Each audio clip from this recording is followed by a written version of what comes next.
नमस्कार दोस्तों, अकेला व्यक्ति हर बार YouTube चैनल में आपका स्वागत है। दोस्तों, आज हम बात करने वाले मृत्यु के बाद क्या होता और वह कौन से संकेत हैं जो इंसान को मृत्यु से पहले मिलते हैं। दोस्तों, गरुड़ पुराण के अनुसार मृत्यु से पूर्व इंसान को यह 7 संकेत मिलते हैं। आज इस प्राचीन कथा के माध्यम से जानते हैं। एक गाय, भेड़, बकरी आदि प्राणियों ने एक पंडित को मृत्यु के कौन से संकेत बताए हैं और इन संकेतों को जानने के बाद इंसान को क्या करना चाहिए, इसका भी उत्तर इस कथा में दिया गया है। यह कथा अत्यंत प्रेरणादायक है, इसीलिए प्रत्येक इंसान को इस कथा को पूरा जरूर सुनना चाहिए। इस कथा में आपको अनेक जीवन उपयोगी ज्ञान की बातें पता चलेंगी जो आपके जीवन को सुखमय बना सकती हैं। तो चलिए शुरू करते हैं। पुरातन समय की बात है। उत्तर पूर्वी देश की एक अत्यंत सुंदर नगरी में श्यामदास नामक एक पंडित निवास करता था।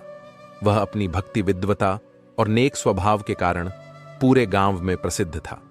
श्यामदास भगवान विष्णु का परम भक्त था और नित्य नियम से उनकी पूजा करता था। उसके घर में धन धान्य और सुख समृद्धि की कोई कमी नहीं थी। उसका परिवार प्रेम और उल्लास से भरा हुआ था। लेकिन इन सब के बावजूद श्यामदास के मन में एक ऐसा भय छिपा हुआ था जिसने उसके सुखी जीवन को अंधकारमय बना दिया था। वह हर समय मृत्यु के बारे में सोचता रहता। रात को जब सब सो जाते तब श्यामदास अकेला बैठकर यह सोचकर बेचैन हो उठता कि उसकी मृत्यु के बाद परिवार का क्या होगा। उसकी संपत्ति, उसके प्रियजन और उसका यह शरीर, यह सब एक दिन समाप्त हो जाएगा। उसका यह भय दिन प्रतिदिन बढ़ता गया। उसे नींद नहीं आती, भोजन का स्वाद फीका लगने लगा और उसका मन किसी भी चीज में नहीं लगता। जीवन की शांति और आनंद पूरी तरह समाप्त हो गए थे। आखिरकार एक दिन श्यामदास ने इस भय से छुटकारा पाने का निर्णय लिया। उसने सोचा, मुझे मृत्यु का रहस्य जानना होगा। यदि मैं यह समझ सकूं कि मृत्यु से पहले क्या संकेत मिलते हैं तो शायद मैं इस भय से मुक्त हो सकता हूं। इस विचार के साथ श्यामदास ने अपने परिवार और संपत्ति को पीछे छोड़ दिया और नगर नगर भटकने लगा। वह जहां कहीं पर भी जाता वहां के महात्मा संतों से मिलता और उन महात्मा संत से यही प्रश्न पूछता, हे महात्मा, मृत्यु से पहले इंसान को कौन कौन से संकेत मिलते हैं? लेकिन कहीं से उसे संतोषजनक उत्तर नहीं मिला। भटकते भटकते एक दिन वह एक घने और भयावह जंगल में पहुंच गया। इस जंगल के चारों ओर केवल ऊंचे ऊंचे वृक्ष, झाड़ियां और पक्षियों की अजीब आवाजें सुनाई पड़ रही थीं। चलते चलते उसे एक स्थान पर एक आश्रम दिखाई दिया। यह साधारण आश्रम नहीं था। आश्रम के बाहर एक दिव्य शांति फैली हुई थी। अंदर से वेदों का पाठ और शंख ध्वनि सुनाई पड़ रही थी। उस आश्रम में जो महात्मा निवास करते थे वे बहुत तेजस्वी और शांत दिख रहे थे। उनके मुख पर दिव्यता की चमक थी और ऐसा प्रतीत होता था मानो वे साक्षात देवता हों। श्यामदास ने आश्रम में प्रवेश किया और महात्मा को प्रणाम करते हुए कहा, हे महात्मा, मैं एक समस्या लेकर आया हूं, कृपया मेरी सहायता कीजिए। महात्मा ने शांति से उत्तर दिया, हे पंडित, बताओ तुम्हारी समस्या क्या है? तुम इतने चिंतित और थके हुए क्यों दिख रहे हो?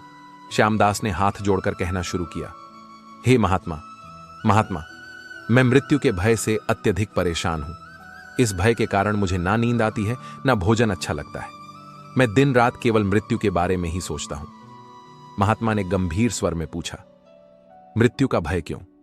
क्या तुम यह जानना चाहते हो कि मृत्यु कब होगी और कैसे होगी? श्यामदास ने उत्तर दिया, हां महात्मा, मैं यह जानना चाहता हूं कि इंसान को मृत्यु से पहले कौन कौन से संकेत मिलते हैं। मैं यह समझना चाहता हूं ताकि इस भय से मुक्त हो सकूं। महात्मा ने श्यामदास की बात ध्यान से सुनी और फिर कहा, हे पंडित, मृत्यु का रहस्य जानने के लिए तुम्हें इस जंगल में गहराई तक जाना होगा। इस जंगल में जो भी पशु पक्षी या कोई विचित्र चीज मिले उनसे मृत्यु के विषय में पूछो। यह सभी तुम्हें मृत्यु से पहले मिलने वाले संकेतों के बारे में बताएंगे। लेकिन याद रखना, वे तुमसे पहले एक पहेली पूछेंगे। यदि तुम उनकी पहेली का सही उत्तर दोगे तो ही वे तुम्हें मृत्यु का संकेत बताएंगे। श्यामदास ने महात्मा की बात सुनकर उन्हें प्रणाम किया और कहा, ठीक है महात्मा, अगर इससे मुझे मेरे प्रश्नों का उत्तर मिलता है तो मैं अवश्य इस वन में जाऊंगा। महात्मा ने उसे आशीर्वाद देते हुए कहा, जाओ और ध्यान रखना कि यह यात्रा तुम्हारे लिए केवल मृत्यु का नहीं बल्कि जीवन का भी उजागर करेगी। फिर श्यामदास महात्मा के निर्देशानुसार जंगल में चला गया। वह जंगल बेहद भयानक था। बड़े बड़े वृक्ष जिनकी शाखाएं मानो आकाश को छू रही थीं, चारों ओर फैले हुए थे। हरियाली के बीच डरावनी चुप्पी थी। जंगली जानवरों की आवाजें वातावरण को और भयावह बना रही थीं। श्यामदास भयानक जंगल में धीरे धीरे आगे बढ़ रहा था। चारों ओर ऊंचे ऊंचे पेड़ों का सघन घेरा था। चलते चलते उसकी नजर एक विशाल वृक्ष पर पड़ी।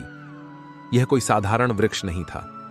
उसकी शाखाएं किसी राजा के मुकुट की तरह फैली हुई थीं और तना इतना मोटा था कि उसे 4 लोग मिलकर भी घेर नहीं सकते थे।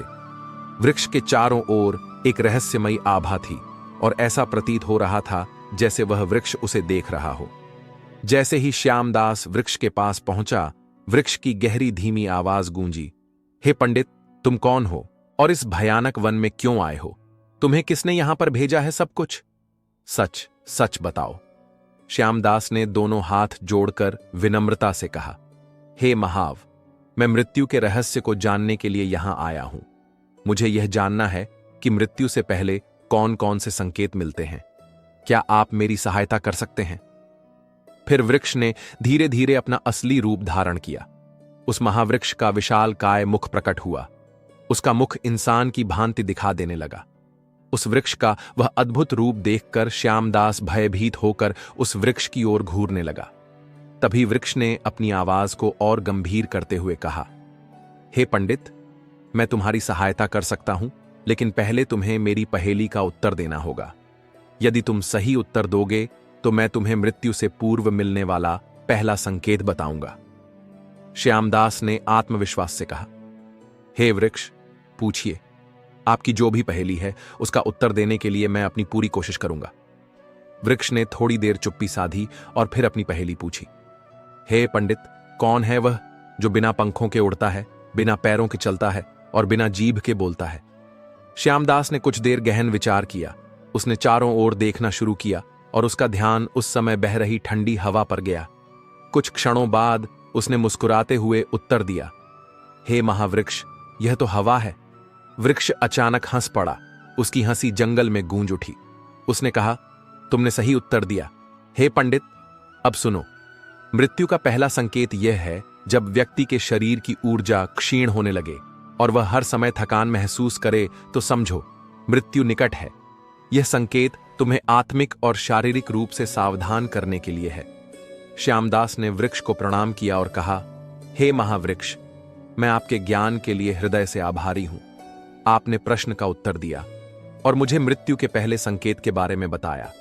मैं इसे याद रखूंगा। पीड़ ने शांत स्वर में कहा, जाओ आगे बढ़ो, तुम्हें और भी संकेत मिलेंगे। याद रखना, जीवन और मृत्यु एक चक्र है। इसे समझना ही तुम्हारा उद्देश्य है। श्यामदास ने वृक्ष का धन्यवाद किया और आगे की यात्रा पर निकल पड़ा। उसके मन में अब और अधिक उत्सुकता थी कि वह आने वाले संकेतों को जाने और समझे। श्यामदास जंगल में बोलने वाले वृक्ष से पहला संकेत जानने के बाद और आगे बढ़ा। रास्ता और अधिक भयावह और चुनौतीपूर्ण हो गया था। पेड़ों की शाखाएं आपस में उलझी हुई थीं और झाड़ियों से अजीब आवाजें आ रही थीं। चलते चलते अचानक उसकी नजर एक विशाल गिद्ध पर पड़ी जो एक सूखे वृक्ष की डाल पर बैठा था। गिद्ध का आकार साधारण पक्षियों से कई गुना बड़ा था। उसकी आंखें चमक रही थीं, मानो वह सब कुछ देख सकता हो। उसकी चोंच और पंख इतने तेजस्वी थे कि एक क्षण के लिए श्यामदास को भय का अनुभव हुआ, लेकिन उसने साहस बटोर कर गिद्ध को प्रणाम किया। जैसे ही श्यामदास उसके पास पहुंचा, गिद्ध ने गहरी और तीखी आवाज में पूछा, हे इंसान, तुम कौन हो और इस घने जंगल में क्या कर रहे हो? श्यामदास ने हाथ जोड़कर विनम्रता से कहा, हे गिद्ध, मैं एक साधारण ब्रा हूं। मैं मृत्यु का रहस्य जानने के लिए भटक रहा हूं। मुझे मृत्यु से पूर्व मिलने वाले संकेतों के बारे में जानने की जिज्ञासा है। कृपया मेरी सहायता करें। गिद्ध ने अपनी पंखों को फैलाते हुए कहा, मैं तुम्हारी सहायता कर सकता हूं, लेकिन उसके लिए तुम्हें मेरी एक पहेली का उत्तर देना होगा। यदि तुम उत्तर सही दोगे तो मैं तुम्हें मृत्यु से पूर्व मिलने वाला एक महत्वपूर्ण संकेत बताऊंगा। श्यामदास ने कहा, पूछिए। हे महाज्ञानी गिद्ध, आपका जो भी सवाल है मैं उसका उत्तर देने की पूरी कोशिश करूंगा। गिद्ध ने अपनी तीव्र दृष्टि श्यामदास पर टिका हुए पूछा, हे इंसान, क्या है वह चीज जो पैदा होने के साथ ही हर पल घटती रहती है, लेकिन कभी समाप्त नहीं होती। श्यामदास ने थोड़ी देर विचार किया। उसने अपनी यात्रा, समय और जीवन के चक्र के बारे में सोचा। कुछ ही क्षणों बाद उसने उत्तर दिया, हे गिद्ध महात्मा, इसका उत्तर समय है। समय हर पल कम होता है, लेकिन यह अनंत है और कभी समाप्त नहीं होता। गिद्ध ने अपनी तीखी आवाज में हंसते हुए कहा, सही उत्तर दिया। हे पंडित, अब सुनो। मृत्यु का दूसरा संकेत यह है, जब व्यक्ति की इंद्रियां जैसे सुनने और देखने की शक्ति कमजोर होने लगे, तो समझो कि मृत्यु निकट है। श्यामदास ने ध्यानपूर्वक गिद्ध की बात को सुना और गिद्ध को प्रणाम करते हुए कहा, हे महाज्ञानी गिद्ध, मैं आपके ज्ञान का आभारी हूं। आपने मुझे मृत्यु के दूसरे संकेत के बारे में बताया, जो मेरे लिए अत्यंत महत्वपूर्ण है। गिद्ध ने अपने पंख झटक हुए कहा, हे इंसान, याद रखना, जीवन और मृत्यु के बीच संतुलन को समझने के लिए इन संकेतों का ज्ञान आवश्यक है। अब आगे बढ़ो, तुम्हारी यात्रा अभी पूरी नहीं हुई है। श्यामदास ने गिद्ध का धन्यवाद किया और अपने मार्ग पर चल पड़ा। उसके मन में अब और अधिक जिज्ञासा थी कि आने वाले संकेत क्या रहस्य खोलेंगे। जंगल की यात्रा उसे हर पल मृत्यु के सत्य के और करीब ला रही थी। जंगल का मार्ग अब पहले से भी कठिन हो गया था। झाड़ियों में अजीब सी सरसराहट हो रही थी और वातावरण में गहरी नीरवता थी। चलते चलते श्यामदास की नजर एक घोड़े पर पड़ी। गधा एक वृक्ष की छाया में खड़ा था और उसकी आंखों में एक गहरी शांति झलक रही थी। हालांकि गधा शांत प्रतीत हो रहा था, लेकिन जैसे ही उसने श्यामदास को देखा, वह बोल उठा, हे पंडित, तुम यहां क्यों आए हो और इस जंगल में क्या खोज रहे हो? श्यामदास ने हाथ जोड़कर घोड़े को प्रणाम किया और कहा, हे शांत चित्त घोड़े, मैं एक साधारण पंडित हूं। मैं मृत्यु के रहस्यों को जानने के लिए भटक रहा हूं। मुझे मृत्यु से पहले मिलने वाले संकेतों के बारे में जानना है। क्या आप मेरी सहायता करेंगे? घोड़े ने अपनी आंखों को मिचमचाते हुए कहा, मैं तुम्हारी सहायता कर सकता हूं, लेकिन तुम्हें पहले मेरी एक पहेली का उत्तर देना होगा। यदि तुम सही उत्तर, तो मैं तुम्हें मृत्यु का तीसरा संकेत बताऊंगा। श्यामदास ने कहा, पूछो। हे ज्ञानी, घोड़े, मैं उत्तर देने का प्रयास करूंगा। घोड़े ने गंभीर स्वर में पूछा, हे पंडित, वह क्या है जो जितना खाली होता है उतना ही भारी महसूस होता है? श्यामदास ने कुछ क्षण गहराई से विचार किया। उसने अपने जीवन और अनुभवों के बारे में सोचा। फिर उसने मुस्कुराते हुए उत्तर दिया, यह तो चिंता है। चिंता जितनी अधिक होती है, उतना ही भारीपन महसूस होता है, भले ही वह असल में कुछ ना हो। गधा अपने सिर को हिलाते हुए बोला, सही उत्तर। अब सुनो, मृत्यु का तीसरा संकेत यह है, जब व्यक्ति के बाल सफेद होने लगे और त्वचा पर झुर्रियां पड़ने लगे, तो यह संकेत है कि मृत्यु धीरे धीरे करीब आ रही है। यह शरीर के क्षय का प्रारंभ है, जो अंततः मृत्यु की ओर ले जाता है। श्यामदास ने घोड़े को प्रणाम करते हुए कहा, हे ज्ञानी घोड़े, मैं आपके ज्ञान का हृदय से आभारी हूं। आपने मुझे मृत्यु के तीसरे संकेत के बारे में बताया, जो मेरे लिए बहुत मूल्यवान है। घोड़े ने शांत स्वर में कहा, जाओ। हे पंडित, तुम्हारी यात्रा अभी समाप्त नहीं हुई है। इन संकेतों का ज्ञान तुम्हें जीवन और मृत्यु के सत्य को समझने में मदद करेगा। श्यामदास ने घोड़े को धन्यवाद दिया और आगे बढ़ गया। वह अब पहले से अधिक उत्सुक और चिंतनशील था। हर संकेत उसे मृत्यु के सत्य और जीवन के उद्देश्य के और निकट ला रहा था।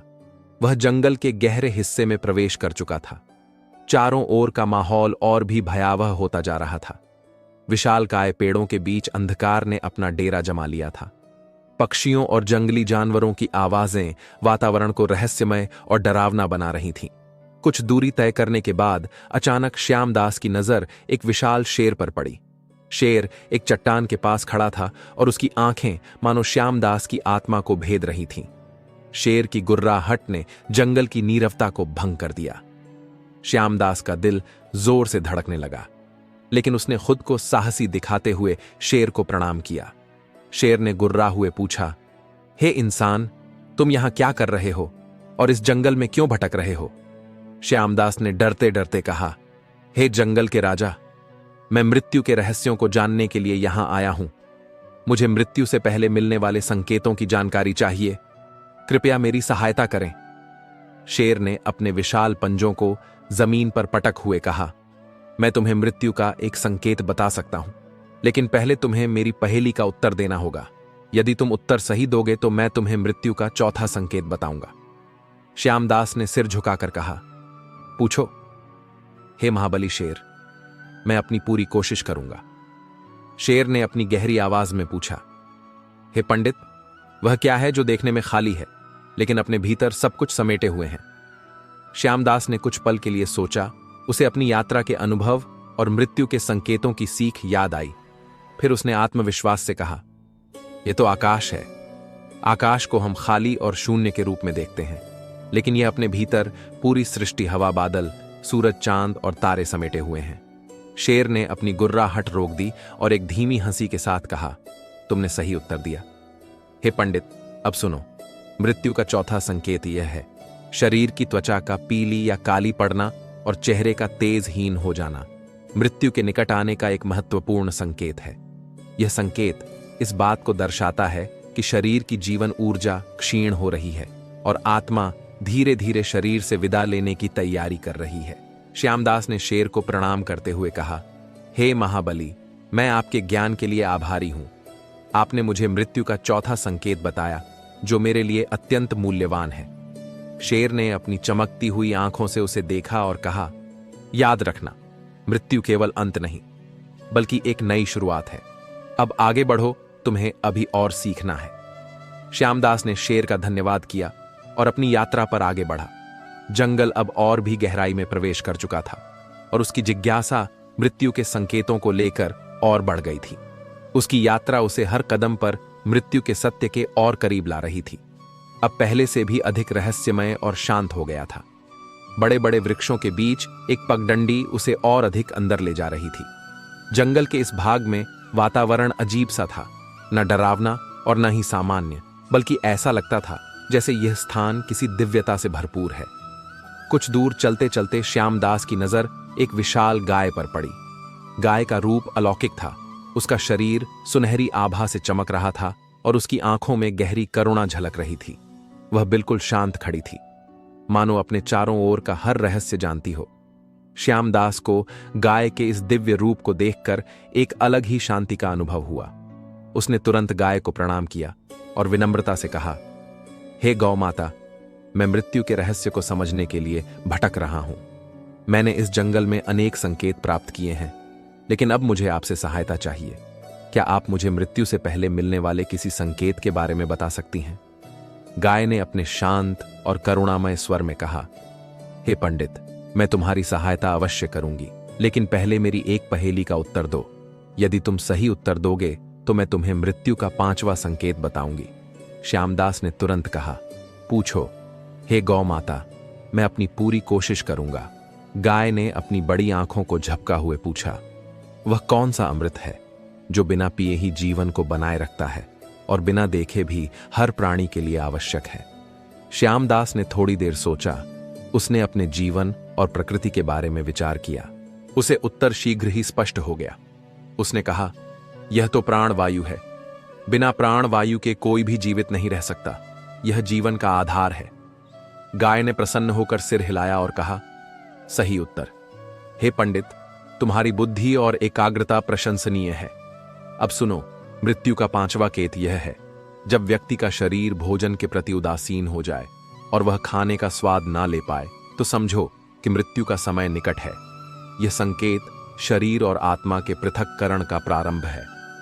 श्यामदास ने ध्यानपूर्वक गाय के वचन सुने और उसे प्रणाम करते हुए कहा, हे गौ माता, मैं आपके इस दिव्य ज्ञान के लिए आपका आभारी हूं।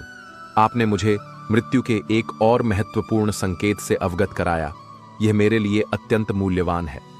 गाय ने ममता भरी मुस्कान के साथ कहा, जाओ हे पंडित, तुम्हारी यात्रा अभी समाप्त नहीं हुई है।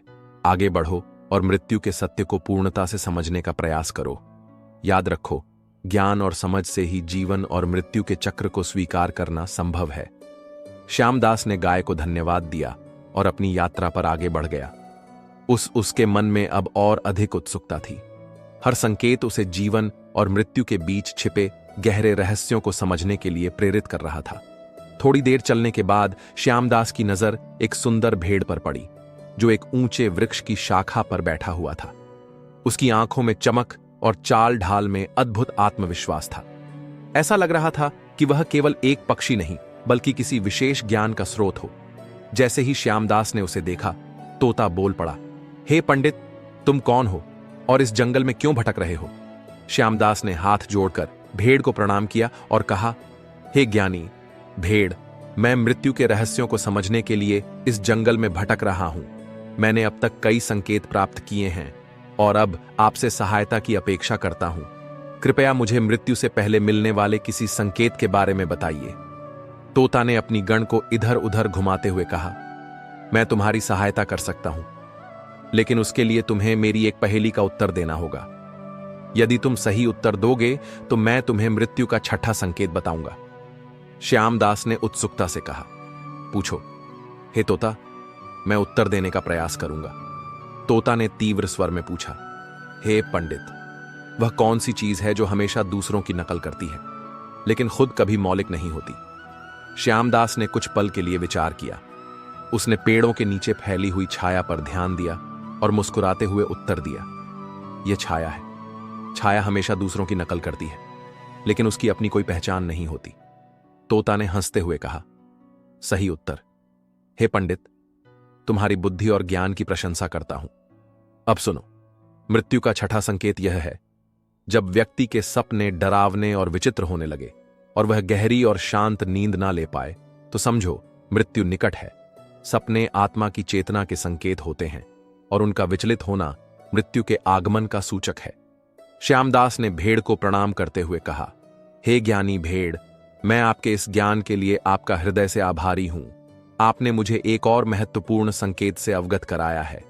तोता ने अपनी पंख पर पढ़ाते हुए कहा, याद रखो, मृत्यु जीवन का अंत नहीं बल्कि आत्मा की यात्रा का एक और चरण है। अब आगे बढ़ो, तुम्हारी यात्रा अभी समाप्त नहीं हुई है। श्यामदास ने भेड़ का धन्यवाद किया और अपनी यात्रा जारी रखी। उसके मन में अब और अधिक जिज्ञासा उत्पन्न हो चुकी थी। हर संकेत उसे मृत्यु के रहस्यों को समझने के लिए प्रेरित कर रहा था और उसे आत्मा और जीवन के सत्य के और करीब ला रहा था। जंगल अब और भी शांत और रहस्यमय हो चुका था। पक्षियों की आवाजें कम हो गई थीं और हवा में एक अजीब सी गंभीरता थी। रास्ते पर चलते चलते उसे एक स्थान दिखाई दिया जहां धूप के छोटे छोटे टुकड़े पेड़ों की शाखाओं से छनकर गिर रहे थे। इसी शांत और सुंदर वातावरण में उसकी नजर एक तेजस्वी बकरी पर पड़ी। बकरी का स्वरूप ऐसा था जैसे वह जंगल के सभी रहस्यों को जानता हो। उसकी आंखें चमक रही थीं और उसकी चाल में एक अपार आत्मविश्वास झलक रहा था। वह अत्यंत सुंदर और शांत दिखाई दे रहा था, मानो यह जंगल का कोई रक्षक हो। श्यामदास ने बकरी को प्रणाम किया और कहा, हे वन मृग, मैं एक साधारण पंडित हूं। मैं मृत्यु के रहस्यों को जानने और समझने के लिए यहां आया हूं। मैंने अब तक कई संकेत प्राप्त किए हैं और अब आपसे सहायता की अपेक्षा करता हूं। कृपया मुझे मृत्यु से पहले मिलने वाले संकेत के बारे में बताइए। बकरी ने गंभीर स्वर में कहा, हे पंडित, मैं तुम्हारी सहायता कर सकता हूं, लेकिन तुम्हें मेरी एक पहेली का उत्तर देना होगा।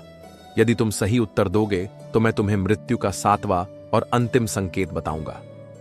श्यामदास ने आत्मविश्वास से कहा, पूछो हे वन मृग, मैं उत्तर देने की पूरी कोशिश करूंगा।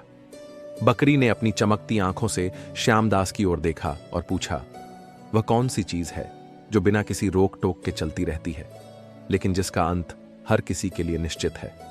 श्यामदास ने गहराई से सोचा। उसे अपने जीवन की यात्रा और अब तक मिले संकेत याद आए। उसने कुछ क्षण विचार किया और फिर आत्मविश्वास से उत्तर दिया, यह जीवन है। जीवन हमेशा चलता रहता है लेकिन अंत हर किसी के लिए निश्चित है। बकरी ने प्रसन्न होकर कहा, सही उत्तर दिया। हे पंडित, अब सुनो, मृत्यु का सातवां और अंतिम संकेत यह है, जब व्यक्ति की सांसें असामान्य हो जाएं, वह भारी थकावट महसूस करे। व्यक्ति की सुनने और सूंघने की शक्ति कम हो जाती है। कानों में गूंज या अजीब आवाजें सुनाई देती हैं। उसकी दृष्टि भी क्षीण हो जाती है और उसे अपने आसपास खड़े लोग भी दिखाई नहीं देते हैं। तो यह मृत्यु का संकेत है। यह अंतिम संकेत है जो बताता है कि जीवन का अंत निकट है। श्यामदास ने ध्यानपूर्वक बकरी के वचन सुने और उसे प्रणाम करते हुए कहा, हे ज्ञानी वन मृग, मैं आपके ज्ञान का हृदय से आभारी हूं। आपने मुझे मृत्यु के अंतिम संकेत के बारे में बताया। ये मेरे लिए अत्यंत मूल्यवान है। बकरी ने शांत स्वर में कहा, याद रखना, मृत्यु केवल एक अंत नहीं बल्कि आत्मा की यात्रा का एक नया अध्याय है। अब तुम अपनी यात्रा पूरी कर चुके हो, लौट जाओ और इस ज्ञान का उपयोग अपने जीवन को समझने और जीने में करो। श्यामदास ने बकरी का धन्यवाद किया और उसकी बुद्धिमत्ता की प्रशंसा करते हुए अपनी यात्रा समाप्त करने का निर्णय लिया। 7 संकेत जानने के बाद श्यामदास ने महात्मा वचस्पति के आश्रम की ओर प्रस्थान किया। वह थका हुआ तो था, लेकिन उसकी आत्मा ज्ञान और सत्य के प्रकाश से भर चुकी थी। जंगल का हर अनुभव, हर संकेत उसे जीवन के गहरे रहस्यों के करीब ले गया था। जब वह महात्मा वचस्पिया का पालन किया और जंगल के प्रत्येक संकेत को समझा, मैंने हर प्राणी से सीखा और उनके द्वारा दिए गए 7 संकेतों को जाना। कृपया मुझे इन संकेतों का गूढ़ अर्थ समझाइए। महात्मा वचस्पति ने श्यामदास की ओर शांत और गंभीर दृष्टि से देखा। उन्होंने कहा, हे पंडित, तुम्हारी यह यात्रा केवल मृत्यु को समझने की नहीं बल्कि जीवन को जानने की थी। जो संकेत तुम्हें मिले वे इस सत्य को प्रकट करते हैं कि जीवन नश्वर है। महात्मा ने कहा, हे पंडित, इन संकेतों को जानने का उद्देश्य तुम्हें यह समझाना था कि मृत्यु से डरने की आवश्यकता नहीं है। मृत्यु एक अनिवार्य सत्य है। जो व्यक्ति धर्म, सत्य और भक्ति का पालन करता है वह न केवल मृत्यु को सहजता से स्वीकार करता है बल्कि मृत्यु के बाद आत्मा को शांति और मोक्ष भी प्राप्त करता है। मृत्यु का भय केवल उसे होता है जिसने अपने जीवन को व्यर्थ में बिताया हो। अच्छा जीवन जीने वाला व्यक्ति मृत्यु को डर के रूप में नहीं बल्कि एक नए प्रारंभ के रूप में देखता है। श्यामदास ने महात्मा के चरणों में गिरकर कहा, हे गुरुदेव, आपने मेरी आत्मा को इस अज्ञान के अंधकार से मुक्त कर दिया। अब मैं मृत्यु को न केवल स्वीकार करता हूं बल्कि इसे जीवन के चक्र का आवश्यक हिस्सा मानता हूं। मैं धर्म, सत्य और भक्ति के मार्ग पर चलने का संकल्प लेता हूं। महात्मा ने उसे आशीर्वाद देते हुए कहा, जाओ हे पंडित, अब तुम्हारा जीवन शांति और संतोष से भरा होगा। अपनी इस समझ को दूसरों के साथ भी साझा करो ताकि वे भी मृत्यु के भय से मुक्त हो सके। श्यामदास महात्मा वचस्पिया वह अब पूरी तरह से बदल चुका था। मृत्यु का भय जो उसे प्रतिदिन सताता था अब समाप्त हो गया था। वह जान चुका था कि मृत्यु केवल एक चरण है और धर्म, सत्य और भक्ति के मार्ग पर चलकर इसे सहजता से स्वीकार किया जा सकता है। अब वह अपने परिवार और समाज के साथ शांति और संतोष के साथ जीवन व्यतीत करने लगा। उसके के जीवन में अब न केवल आध्यात्मिकता का प्रकाश था बल्कि वह दूसरों को भी धर्म और सत्य के मार्ग पर चलने के लिए प्रेरित करने लगा। तो दोस्तों, यह कथा हमें सिखाती है कि मृत्यु से डरने की आवश्यकता नहीं है। जीवन को धर्म, सत्य और भक्ति के साथ जीना चाहिए। यही वास्तविक मोक्ष का मार्ग है। मृत्यु केवल अंत नहीं बल्कि आत्मा की अनंत यात्रा का एक नया अध्याय है। उम्मीद है आपको यह कथा पसंद आई होगी। वीडियो को लाइक जरूर करें। चलिए अब चलते हैं एक और प्रेरणादायक कहानी की तरफ। श्रीमद् भगवद गीता को केवल एक धार्मिक ग्रंथ के रूप में देखना इसे सीमित करने जैसा है। यह केवल हिंदू धर्म का ग्रंथ नहीं है बल्कि यह जीवन के हर पहलू को छूता है। इसमें निहित गहरे सिद्धांत न केवल आध्यात्मिक उन्नति के लिए हैं बल्कि जीवन जीने की कला भी सिखाते हैं। इसके श्लोकों में छिपे जीवन के गूढ़ रहस्य हमें जीवन के हर संघर्ष में समाधान देते हैं। आइए भगवद गीता के उन विचारों को समझें जो न केवल प्रेरणादायक हैं बल्कि जीवन की चुनौतियों का सामना करने में हमारे लिए मार्गदर्शक सिद्ध हो सकते हैं। गीता का सबसे प्रसिद्ध और सर्वाधिक चर्चित विचार कर्मण्येवाधिकारस्ते मां फलेषु कदाचन है, जिसका अर्थ है कि मनुष्य का अधिकार केवल कर्म करने में है, फल पर नहीं। यह विचार हमें सिखाता है कि हमें केवल अपने कर्म पर ध्यान देना चाहिए, न कि उसके परिणाम पर। फल की चिंता करना हमें विचलित कर देता है और हमारी ऊर्जा को कमजोर करता है। यदि हम पूरी तल्लीनता और समर्पण से अपना काम करेंगे तो परिणाम अपने आप ही अनुकूल होंगे। गीता हमें यह समझाती है कि जीवन में असली खुशी और संतोष उस कर्म में है जो हम पूरी निष्ठा और समर्पण से करते हैं, बिना यह सोचे कि उसका परिणाम क्या होगा। आज के समय में जहां लोग परिणाम की चिंता में उलझे रहते हैं, गीता का यह संदेश बहुत प्रासंगिक है। जब हम सफलता और असफलता के विचारों से ऊपर उठकर केवल कर्म करते हैं, तो न केवल हमारे जीवन में शांति आती है, बल्कि हमें असली संतोष का अनुभव होता है। गीता में भगवान श्री कृष्ण कहते हैं, स्वधर्मे निधनम श्रेयः परधर्मो भयावह। इसका अर्थ है कि व्यक्ति को अपने धर्म कर्तव्यों का पालन करना चाहिए, चाहे वह कितना भी कठिन क्यों ना हो। दूसरों के कर्तव्यों की नकल करना या उनकी राह पर चलना भयावह हो सकता है। यह विचार न केवल हमारे व्यक्तिगत जीवन पर लागू होता है, बल्कि समाज के प्रति हमारे कर्तव्यों पर भी लागू होता है। हर व्यक्ति के जीवन में अलग अलग जिम्मेदारियां और कर्तव्य होते हैं। हमें यह देखना चाहिए कि हम अपने कर्तव्यों को पूरी ईमानदारी और समर्पण के साथ निभा रहे हैं या नहीं। यह विचार हमें यह सिखाता है कि जीवन में हमारी भूमिका चाहे जो भी हो, उसे हम पूरी निष्ठा से निभाएं। दूसरों की नकल करने की बजाय हमें अपने रास्ते पर विश्वास रखना चाहिए। भगवद गीता में भगवान श्री कृष्ण बार बार अहंकार के त्याग का संदेश देते हैं। मानुष्मिन्तु लोके अहंकारो महाशत्रु। इसका अर्थ है कि अहंकार मनुष्य का सबसे बड़ा शत्रु है। जब तक हम अपने अहंकार से मुक्त नहीं होंगे, तब तक हम सच्ची शांति और आनंद प्राप्त नहीं कर सकते। गीता हमें सिखाती है कि हमें अपने अहंकार को त्याग कर भगवान के प्रति आत्मसमर्पण करना चाहिए। अहंकार मनुष्य को उसकी सच्ची पहचान से दूर ले जाता है। अहंकार की वजह से हम अपने आप को दूसरों से श्रेष्ठ समझते हैं, और यही कारण है कि हमारे जीवन में दुख और संघर्ष बढ़ता है। गीता हमें यह सिखाती है कि जब हम अपने अहंकार को त्याग कर अपने कार्यों को भगवान के प्रति समर्पित करते हैं, तो जीवन में शांति और संतोष की प्राप्ति होती है।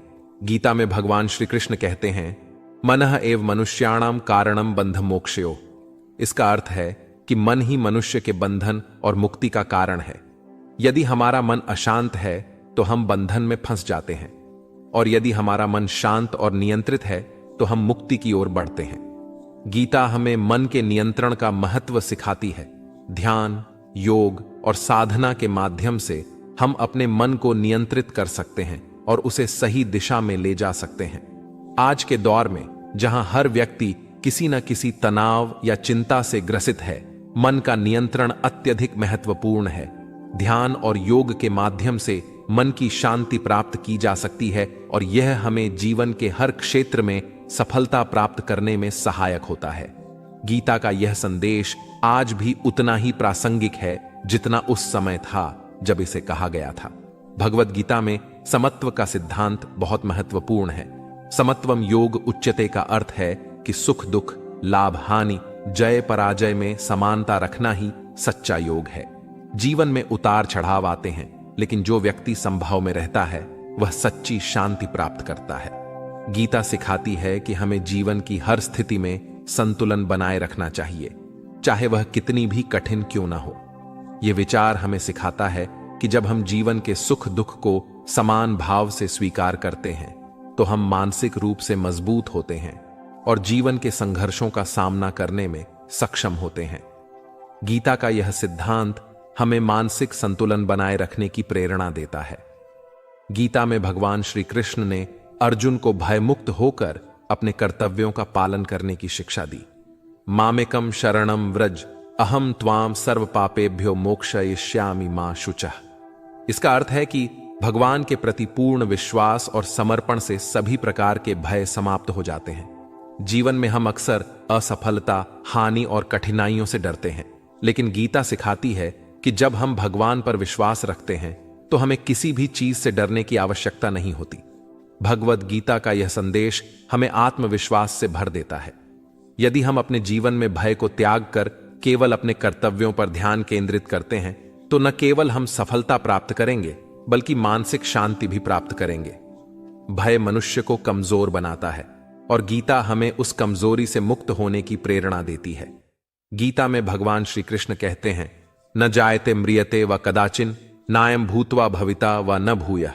आत्मा न जन्म लेती है न मरती है, यह अजर, अमर और अविनाशी है। यह विचार हमें जीवन के असली स्वरूप को समझने में मदद करता है।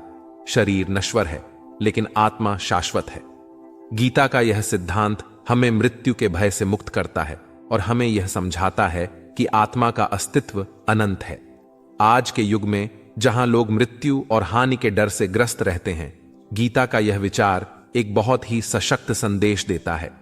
यह हमें सिखाता है कि जीवन और मृत्यु एक चक्र है और आत्मा इनसे परे है।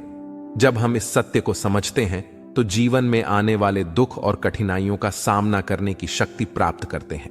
गीता में अहिंसा का महत्व भी बहुत गहराई से बताया गया है। भगवान श्री कृष्ण कहते हैं कि सच्चे योगी और ज्ञानी व्यक्ति के लिए अहिंसा सबसे बड़ा गुण है। इसका मतलब केवल शारीरिक हिंसा से बचना नहीं है, बल्कि मानसिक और भावनात्मक रूप से भी दूसरों को कोई कष्ट न देना है। गीता हमें सिखाती है कि हमें अपने विचारों, शब्दों और कर्मों से किसी भी प्रकार की हिंसा से बचना चाहिए। आज की दुनिया में जहां संघर्ष, हिंसा और अशांति बढ़ रही है, गीता का अहिंसा का सिद्धांत बहुत ही प्रासंगिक है। यह हमें शांतिपूर्ण और प्रेमपूर्ण जीवन जीने की प्रेरणा देता है। यदि हम अहिंसा के मार्ग पर चलेंगे तो न केवल हमारे व्यक्तिगत जीवन में शांति होगी, बल्कि समाज में भी सद्भावना और प्रेम का वातावरण बनेगा। गीता का एक प्रमुख संदेश है आत्म साक्षात्कार, आत्मानम विद्धि, अर्थात स्वयं को जानो। भगवान श्री कृष्ण अर्जुन को यह सिखाते हैं कि सच्चा ज्ञान वही है जो दूसरों से ईर्ष्या न करे और अपने ज्ञान से सृष्टि की सेवा करे। हमारी जिंदगी में अक्सर ऐसे पल आते हैं जब हम दुविधा में हैं और सही समय पर सही निर्णय नहीं ले पा रहे हैं। ऐसे में श्रीमद् भागवत गीता के एक श्लोक में मानव जीवन की हर समस्या का समाधान छिपा है। यदि आप सामना कर रहे हैं, आपके जीवन में कोई दुख हो या कोई समस्या हो, या फिर आप ऐसी राह में फंस गए हैं कि हैं दो रास्ते और तुम समझ नहीं पा रहे, आपको कौन सा रास्ता चुनना चाहिए, तो आज का वीडियो आप सभी के लिए खास होने वाला है। भागवत गीता का उपदेश सुनते ही आपकी सभी समझ क्रियाओं का तुरंत समाधान किया जाएगा और आप बहुत शांत महसूस करेंगे। कहते हैं कि गीता पढ़ने या सुनने से आपके सभी जन्मों के पाप इसी जन्म में नष्ट हो जाते हैं। स्वयं भगवान श्री कृष्ण ने किया था, अर्जुन को उपदेश दिया जो भगवत गीता के रूप में दिया गया है। हालांकि यह पुराना है, फिर भी यह आपको दे सकता है आज के समय में भी आपकी सभी समस्याओं का समाधान। भागवत गीता आपको जीवन जीने का एक ऐसा तरीका सिखाता है जो विश्वास और त्याग पर निर्भर करता है। जब तक आपको किसी चीज पर विश्वास न हो, आप उसे हासिल नहीं कर सकते, और जब तक आप बलिदान नहीं देंगे, आप करेंगे कुछ भी हासिल क्यों नहीं। केवल विश्वास और त्याग से आप सब कुछ हासिल कर सकते हैं। दोस्तों, आज के वीडियो में हम आपको भागवत गीता के 20 ऐसे उपदेशों के बारे में बताएंगे जो दिया गया है, वह आपको अवश्य देना चाहिए, जिन्हें सरल तरीके से समझाया गया है। ध्यान से सुनें और अपने दोस्तों के साथ शेयर करें। गीता की पहली सलाह है, क्रोध पर नियंत्रण रखें। यह कहावत तो आपने सुनी ही होगी। वह क्रोध भ्रम पैदा करता है, भ्रम पैदा करता है, मन व्याकुल हो जाता है, परेशान हो तो तर्क नष्ट हो जाता है, और जब नष्ट हो जाता है तो व्यक्ति गिरता है। यह बात भगवान श्री कृष्ण ने कही थी। स्वयं ऐसा श्री कृष्ण कहते हैं, क्रोध एक ऐसा जहर है जो इंसान को नहीं मानता, लेकिन यह उसे नष्ट कर देता है। अब आप यही सोचेंगे, गुस्सा किसी इंसान को विलन कैसे बना सकता है? क्योंकि अक्सर जब वह गुस्से में होता है तो वह अपना आपा खो देता है और सामने वाले को ऐसे शब्द बोल देता है जो जहर से कम नहीं लगते हैं। आप में से बहुत सारे लोग होंगे जिन्हें गुस्से के कारण कई परेशानियों का सामना करना पड़ता है, क्योंकि क्रोध की गर्मी में जिसके कारण व्यक्ति अक्सर दूसरों का ख्याल रखना भूल जाता है, जिससे वह अपने निकटतम रिश्तों को खो देता है। अब सवाल यह है, इस गुस्से की आग को कैसे शांत किया जाए? आइए जानते हैं। एक कहानी के माध्यम से आपको समझाते हैं। यह एक प्राचीन काल की कहानी है। एक स्त्री थी जिसका प्रवृत्ति बहुत क्रोधित थी। छोटी छोटी बातों पर गुस्सा आना नॉर्मल था। उसके मुंह में जो आता था वो महिला बोल देती थी। इस उग्र स्वभाव के कारण उसका परिवार और पूरा गांव परेशान था। लेकिन जब उसका गुस्सा फूटता था तो शांत नहीं हो पाता था। उसे अपने किए पर पछतावा होता था और वह खुद अपने गुस्से पर काबू पाना चाहती थी, लेकिन उसे सफलता नहीं मिल पाई। इसी प्रकार एक एक दिन उसके गांव में एक संत आए। एक महिला भी आई थी। वह संत से मिली और उन्हें अपनी समस्या बताई और कहा कि मैं नहीं हूं अपने स्वभाव को सुधारने में सक्षम। कृपया मुझे कोई उपाय बताएं जिससे मेरा स्वभाव स्थिर रह सके। संत ने महिला की बातें ध्यान से सुनी। वह समझ गया कि उसकी समस्या कैसी हो सकती है। संत ने हल किया। उन्होंने महिला को एक बोतल दी और कहा कि इसमें एक औषधि है। जब गुस्सा आए तो मुंह से लगा के इसे धीरे धीरे पिए और मुंह में रखें। जब तक आपका गुस्सा जब दवा खत्म हो जाए तो आश्रम आ जाना और इसे वापस ले जाना। संत की आज्ञा का पालन करते हुए महिला गुस्सा आने पर वह दवा लेने लगी। 1 हफ्ते के अंदर ही उसने गुस्सा कम करना शुरू कर दिया। इससे खुश होकर वह आश्रम में संत से मिलने आई और उससे कहा कि आपकी दवा चमत्कारी है, मेरा गुस्सा कम हो गया है। फिर संत ने उसे बताया कि वास्तव में यह ऐसी कोई दवा नहीं है, बल्कि यह सिर्फ सामान्य पानी है। आपका गुस्सा आने के समय तुम्हें चुप कराना था, इसलिए मैंने तुम्हें चुप करा दिया। यह बोतल आपके मुंह में होने के कारण क्रोध के समय आप कुछ नहीं कह सकती थीं। इससे सामने वाले लोग आपकी बातों से बच गए। आपके चुप रहने से मामला ठीक हो रहा है। अब तुम बच गई तो दोस्तों, जब भी तुम गुस्से में हो, कुछ देर के लिए शांत हो जाओ और चुप रहने की कोशिश करो। इससे आपका गुस्सा शांत हो जाएगा। भागवत गीता का दूसरा उपदेश है देखने का नजरिया। भगवान श्री कृष्ण कहते हैं कि स्थिति को देखने का नजरिया तय होता है। यह हमें बताता है हमारा भविष्य कैसा होगा। लोग जो नकारात्मक सोचते हैं, कई प्रकार से उनके जीवन में परेशानियां बढ़ने लगती हैं। बिल्कुल हमारी जैसी सोच है, वह एक जैसी नहीं हो सकती। चीजों को देखने और समझने का हमारा नजरिया एक जैसा नहीं हो सकता। वहां एक वह व्यक्ति जो हमेशा अच्छी बातें सोचता है और कोई है जो उसके मन में हमेशा बुरे विचार आते रहते हैं। इसी प्रकार एक वह व्यक्ति जिसमें कुछ न कुछ अवश्य अच्छाई है, लेकिन कोई तो है जो हर बात में नकारात्मक है, वह सिर्फ कमियां ही बताते हैं। दोनों ही स्थितियों में 2 लोग अलग अलग तरह के होते हैं। सोचो कि वह सही है जो सही सोचता है, वह सोचता है कि वह है जो सही सोचता है, और जो गलत सोचता है कि वह भी सही सोच रहा है। लेकिन कहीं ना कहीं 2 लोगों में से एक ही सही होता है। आइए मैं आपको एक छोटी सी कहानी के माध्यम से समझाता हूं लोगों और जीवन के प्रति हमारा दृष्टिकोण क्या होना चाहिए। पुराने समय में एक शराबी व्यक्ति के पास 2 बेटे थे। उनकी पत्नी की मृत्यु हो गई। जब बच्चे थोड़े बड़े हुए तो वे भी अपने पिता से परेशान रहने लगे। मादक पदार्थों की लत के एक दिन पिता भी मर गया। जब दोनों लड़के बड़े होकर अमीर बने तो बड़ा भाई साहूकार बन गया, लेकिन छोटा भाई पढ़ लिखकर समाज में सम्मानित व्यक्ति बन गया। दोनों भाइयों को देखकर लोग आश्चर्यचकित रह जाते थे कि एक भाई सम्मानित है, लेकिन दूसरा भाई इतना बुद्धिमान और सफल इंसान कैसे बन गया। एक दिन कुछ लोगों ने बड़े भाई से पूछा कि वह दिन भर शराब पीता है और बिना वजह लोगों से झगड़ता है, इसका कारण क्या है जो लोग ऐसे बन जाते हैं। शराबी आदमी ने जवाब दिया कि जो भी आज मैं हूं इसके लिए मेरे पिता जिम्मेदार हैं, और वह पैग बनाते थे। हम शराब पीते थे और घर में झगड़ा करते थे। उन्हें देखकर मैं भी उनके जैसा बन गया। हुएनम छोटे भाई के पास गए और बोले, तुम्हारा बड़ा भाई शराबी है और आप तो कोई काम भी नहीं करते, लेकिन आप सफल हो गए हैं, इसका कारण क्या है। सफल व्यक्ति ने कहा, यही कारण है कि मैं इस पद पर हूं। मैं आज जो हूं अपने पिता की वजह से हूं। यह बातें सुनकर लोगों को बड़ा आश्चर्य हुआ। दोनों लड़कों की अच्छी और बुरी परिस्थितियों के लिए उनके पिता जिम्मेदार होंगे। लोगों ने यह प्रश्न छोटे भाई से पूछा। व्यक्ति ने कहा कि मेरे बड़े भाई ने अपने पिता की बुरी आदतें अपना ली, लेकिन मैंने शुरुआत में बचपन से ही सोच लिया था कि मैं अपने पिता की तरह शराबी नहीं बनना चाहता। मैं ऐसा कुछ नहीं करूंगा जो दूसरों को दुख पहुंचाता है। इसीलिए मैंने कड़ी मेहनत से पढ़ाई की और आज मैं सफल हूं। दोस्तों, हमें यदि कुछ करना है तो परिस्थितियों को सकारात्मक सोच के साथ देखना चाहिए। सोचोगे तो अच्छा होगा। वे जो लोग नकारात्मक सोचते हैं उनके जीवन में परेशानियां बनी रहती हैं। अगर आप दूसरों की गलतियों से सीखें और सकारात्मक सोच के साथ आगे बढ़ें, आप ऐसा करेंगे तो सफलता अवश्य मिलती है। भागवत गीता का तीसरा उपदेश है मन पर नियंत्रण। भगवान श्री कृष्ण के इस उपदेश में यह है मन को नियंत्रित करने के बारे में बताया, क्योंकि मन चंचल है लेकिन वह हमारे वश में है और उचित के साथ हमारी अद्वितीय शक्ति है, जिसके प्रयोग से हम किसी भी बाधा को दूर कर सकते हैं।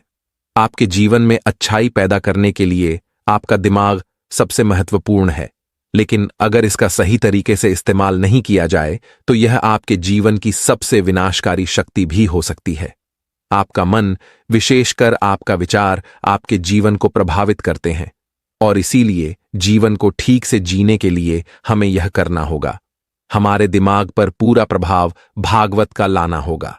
भागवत गीता में भगवान श्री कृष्ण कहते हैं कि मन की चंचलता उसका स्वभाव है। हमारा दिमाग ऐसा महसूस करता है कि अगर यह अलग अलग चीजों के बारे में सोचता रहता है तो यह हमें हर मुश्किल से बचाएगा, लेकिन ऐसा नहीं होता। हम अपने जीवन का बहुत सा समय बिताते हैं सोच और चिंता। आपके साथ क्या हुआ उसे बता सकते हैं, आप मेढक को भी कह सकते हैं। पानी देखते ही कूद पड़ते हैं, उछलते नहीं। हमारे मन में भी कुछ ऐसा ही होता है। जीवन में जो भी घटित होता है, अच्छा या बुरा, इस पर हमारा मन काम करने लगता है। काम से मेरा मतलब है चिंता, परेशान होना कोई बुरी बात नहीं है और मन भरा हुआ है। कभी कभी मुझे ऐसा लगता है कि हम में से बहुत से लोग बस परेशान होने के लिए जी रहे हैं और सारी परेशानियां, दर्द, दुविधाएं अक्सर हमारे मन द्वारा रची गई कहानियां होती हैं। ध्यान रखें कि आपकी परेशानियां सिर्फ आपकी है।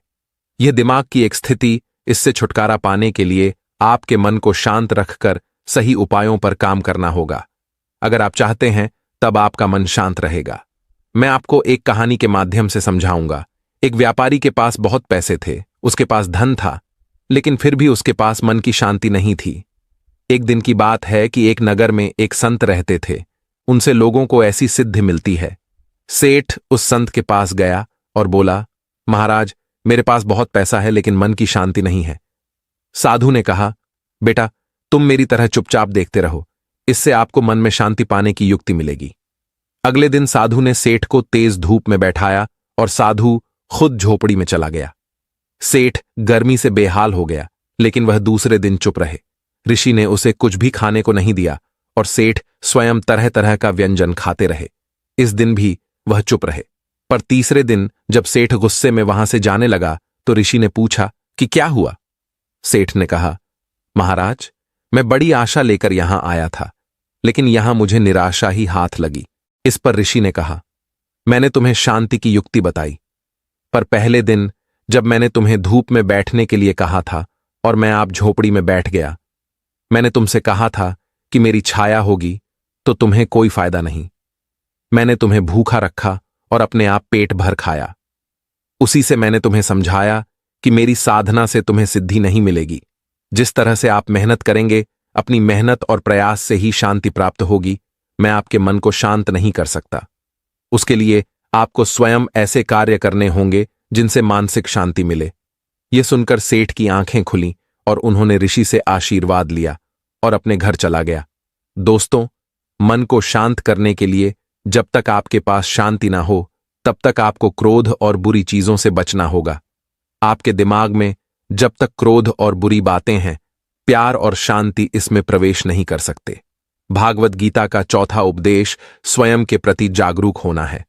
भगवान श्री कृष्ण भागवत गीता में कहते हैं कि जीवन में सफल होने के लिए पहला काम है खुद को पहचानना, यानी सफलता की पहली सीढ़ी अपने आप को पहचानना है। खुद को पहचानकर आप उचित रूप से जीवन में सफल हो सकते हैं।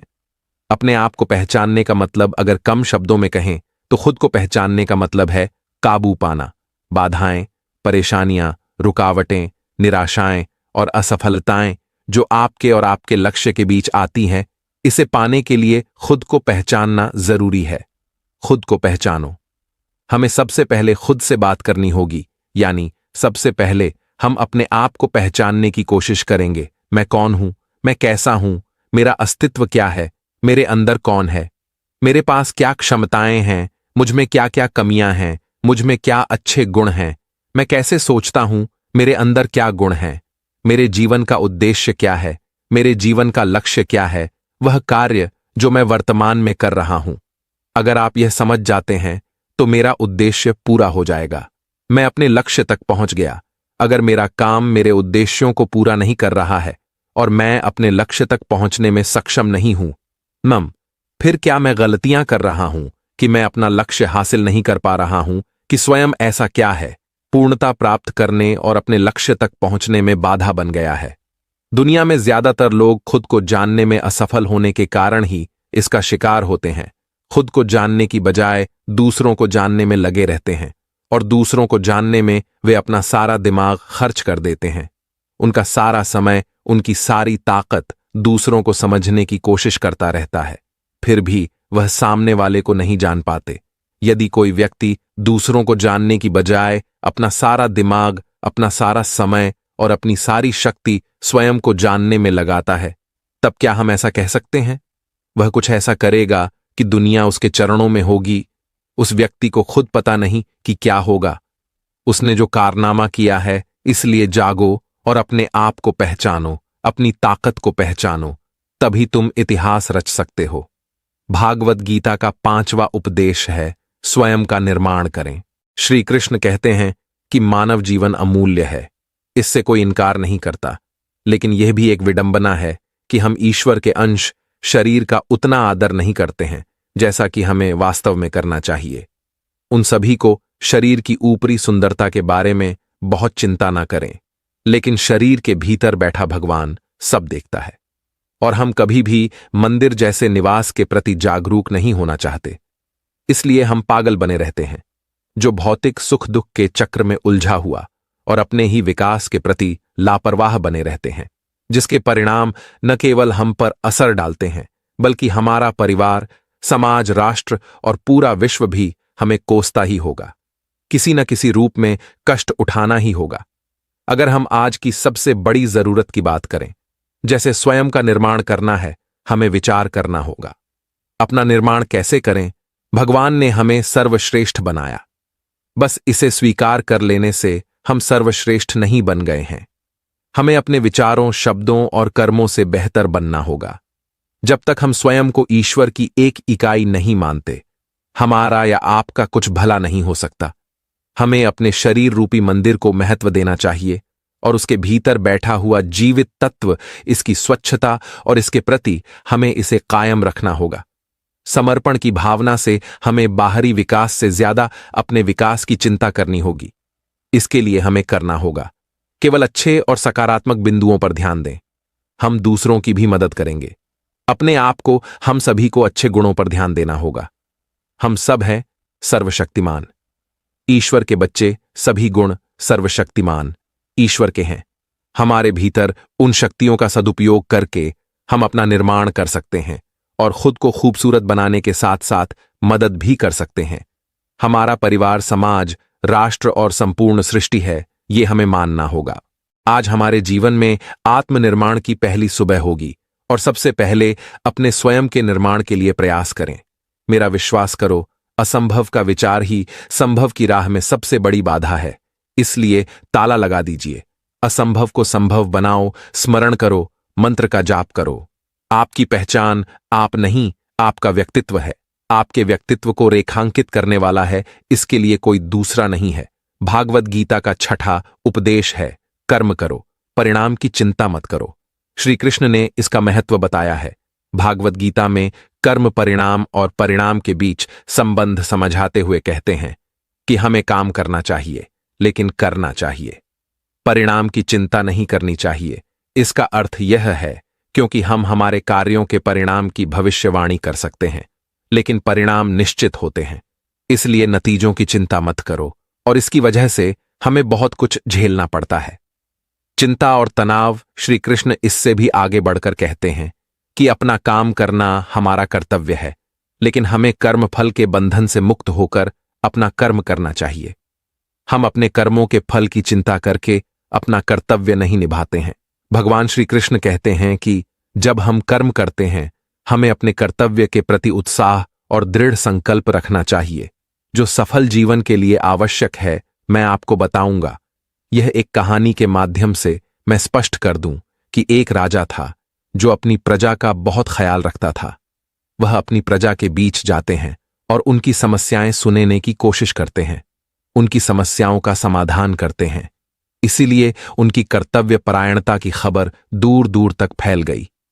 एक बार जब राजा अपने राज्य में भ्रमण पर थे, उनके कुर्ते का एक बटन टूट गया। यह देखकर राजा ने तुरंत अपने मंत्री को बुलाया और आदेश दिया, गांव से किसी अच्छे दर्जी को बुलाओ और उसके कुर्ते के बटन को ठीक करो। यह सुनकर महर्षि ने गांव में दर्जी की खोज शुरू कर दी। संयोगवश उन्हें एक दर्जी भी मिल गया। गांव में उसकी एक छोटी सी दुकान थी। वह दर्जी शीघ्र ही राजा के पास लाया गया। राजा ने दर्जी से पूछा कि क्या तुम दर्जी हो और बटन सिलना जानते हो? उनके कुर्ते के बटन टूटे हुए थे। दर्जी ने कहा, यह तो बहुत आसान काम है। दर्जी ने अपने बैग से धागा निकाला और कुर्ते का बटन लगा दिया। राजा बहुत खुश हुआ और उससे पूछा, उन्हें उसे कितने पैसे देने चाहिए? इस पर दर्जी बोला, कितने पैसा दोगे? मैं इसे नहीं ले सकता। इस पर राजा ने कहा कि वह अवश्य इसका भुगतान करेंगे। दर्जी ने सोचा कि उसने तो बस धागा डाला, तो मैं इसके लिए 2 रुपये मांगूंगा।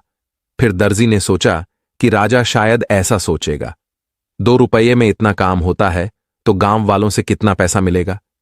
यह सब सोचते हुए दर्जी ने कहा कि वह जो देना चाहे दे सकते हैं, वह ले लेगा।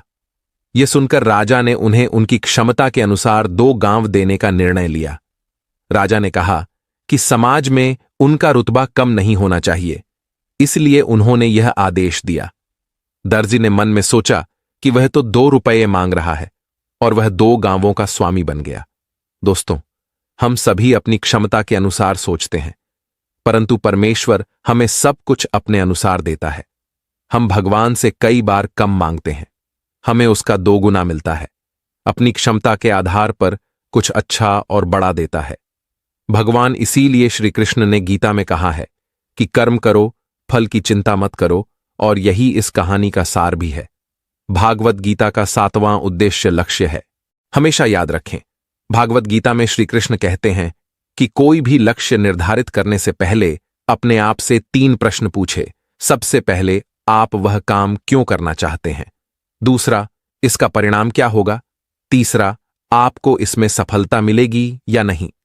यदि तीनों प्रश्नों के उत्तर आपके लिए आश्वस्त करने वाले हैं, तभी उस लक्ष्य की ओर कदम बढ़ाए। आपने अपने लक्ष्य के लिए जो रणनीति बनाई है, इसके बारे में कभी किसी को मत बताना, चोरी चुपके। बस उस दिशा में कड़ी मेहनत करते रहें। यदि आपके लक्ष्य के रास्ते में कोई विपरीत परिस्थिति आती है, तो ऐसा न करें। कहीं लक्ष्य को बीच में ही छोड़ दें। धैर्य के लिए प्रतिकूलता समस्याओं का सामना करें और लक्ष्य के प्रति सकारात्मक सोच के साथ प्रयास जारी रखें। यह जरूरी नहीं कि आपके साथ जो पहले हुआ है वैसा ही भविष्य में घटित हो।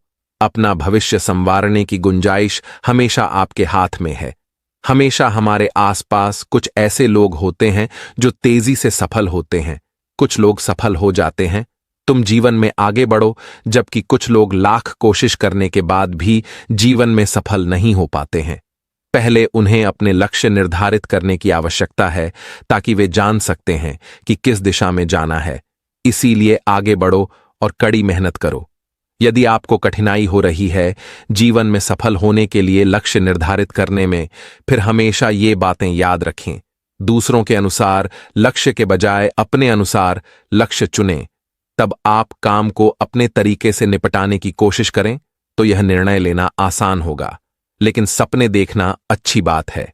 अगर आप अपने सपनों को हकीकत में पूरा करना चाहते हैं, फिर आप अपने दिमाग से समझने की कोशिश करें। आपको क्या चाहिए लक्ष्य निर्धारित करने के लिए, उन्हें पूरा करने के लिए कितने स्रोत है, उसके अनुसार लक्ष्य निर्धारित करें और आगे बढ़ें। यही बेहतर है। बड़े लक्ष्य निर्धारित करने के बजाय हमेशा छोटे लक्ष्य निर्धारित करें। आइए मैं आपको इसे समझाता हूं। एक कहानी के माध्यम से। एक गधे का लक्ष्य अपने जीवन में कुछ बड़ा करना था। वह गधा कुछ ऐसा ही करना चाहता था कि मरने के बाद भी लोग उसे याद रखें, उसका नाम लें। उस गधे का एक मालिक था और उस मालिक का भी एक लक्ष्य था, अपने क्षेत्र का सबसे बड़ा व्यवसायी बनना। अपने लक्ष्य को पूरा करने के लिए उसने अपना दिन रात काम करना चालू किया। मालिक ने गधे पर बहुत भारी सामान लाद दिया। गधे को डर था कि वह अपने काम में असफल हो सकता है। उसे भोजन की आवश्यकता थी।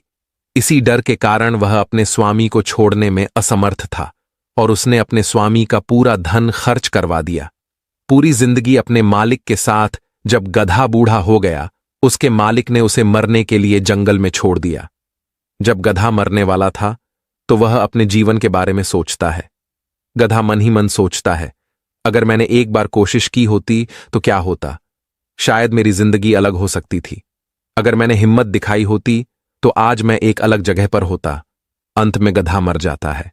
आजकल लोगों की जिंदगी इस गधे की तरह है जो स्वयं अपने लक्ष्यों के लिए काम करने के बजाय अपना सारा समय और ऊर्जा खर्च कर देते हैं।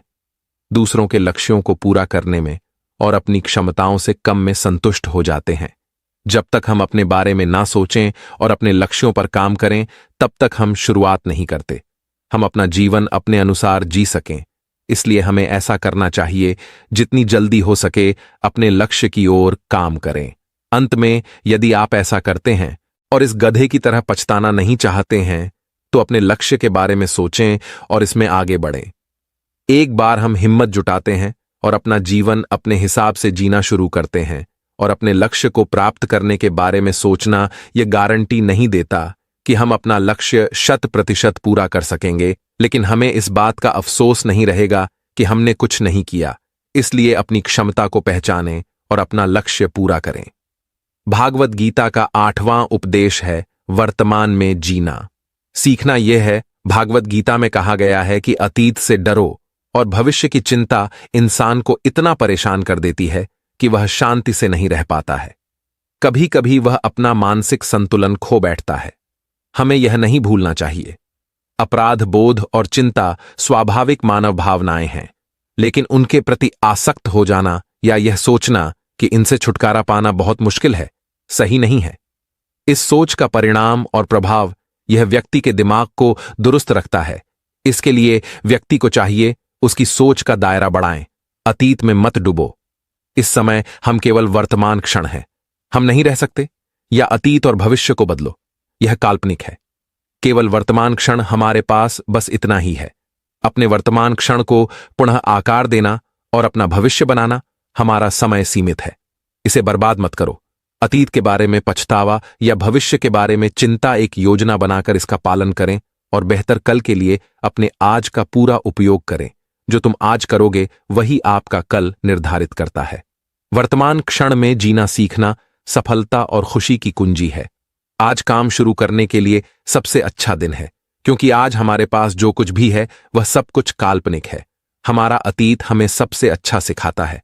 सबक इससे सीखें और आगे बढ़ते रहें, और आप अपने आज को बेहतर, आनंदमय और संपूर्ण बनाने का प्रयास कर सकते हैं।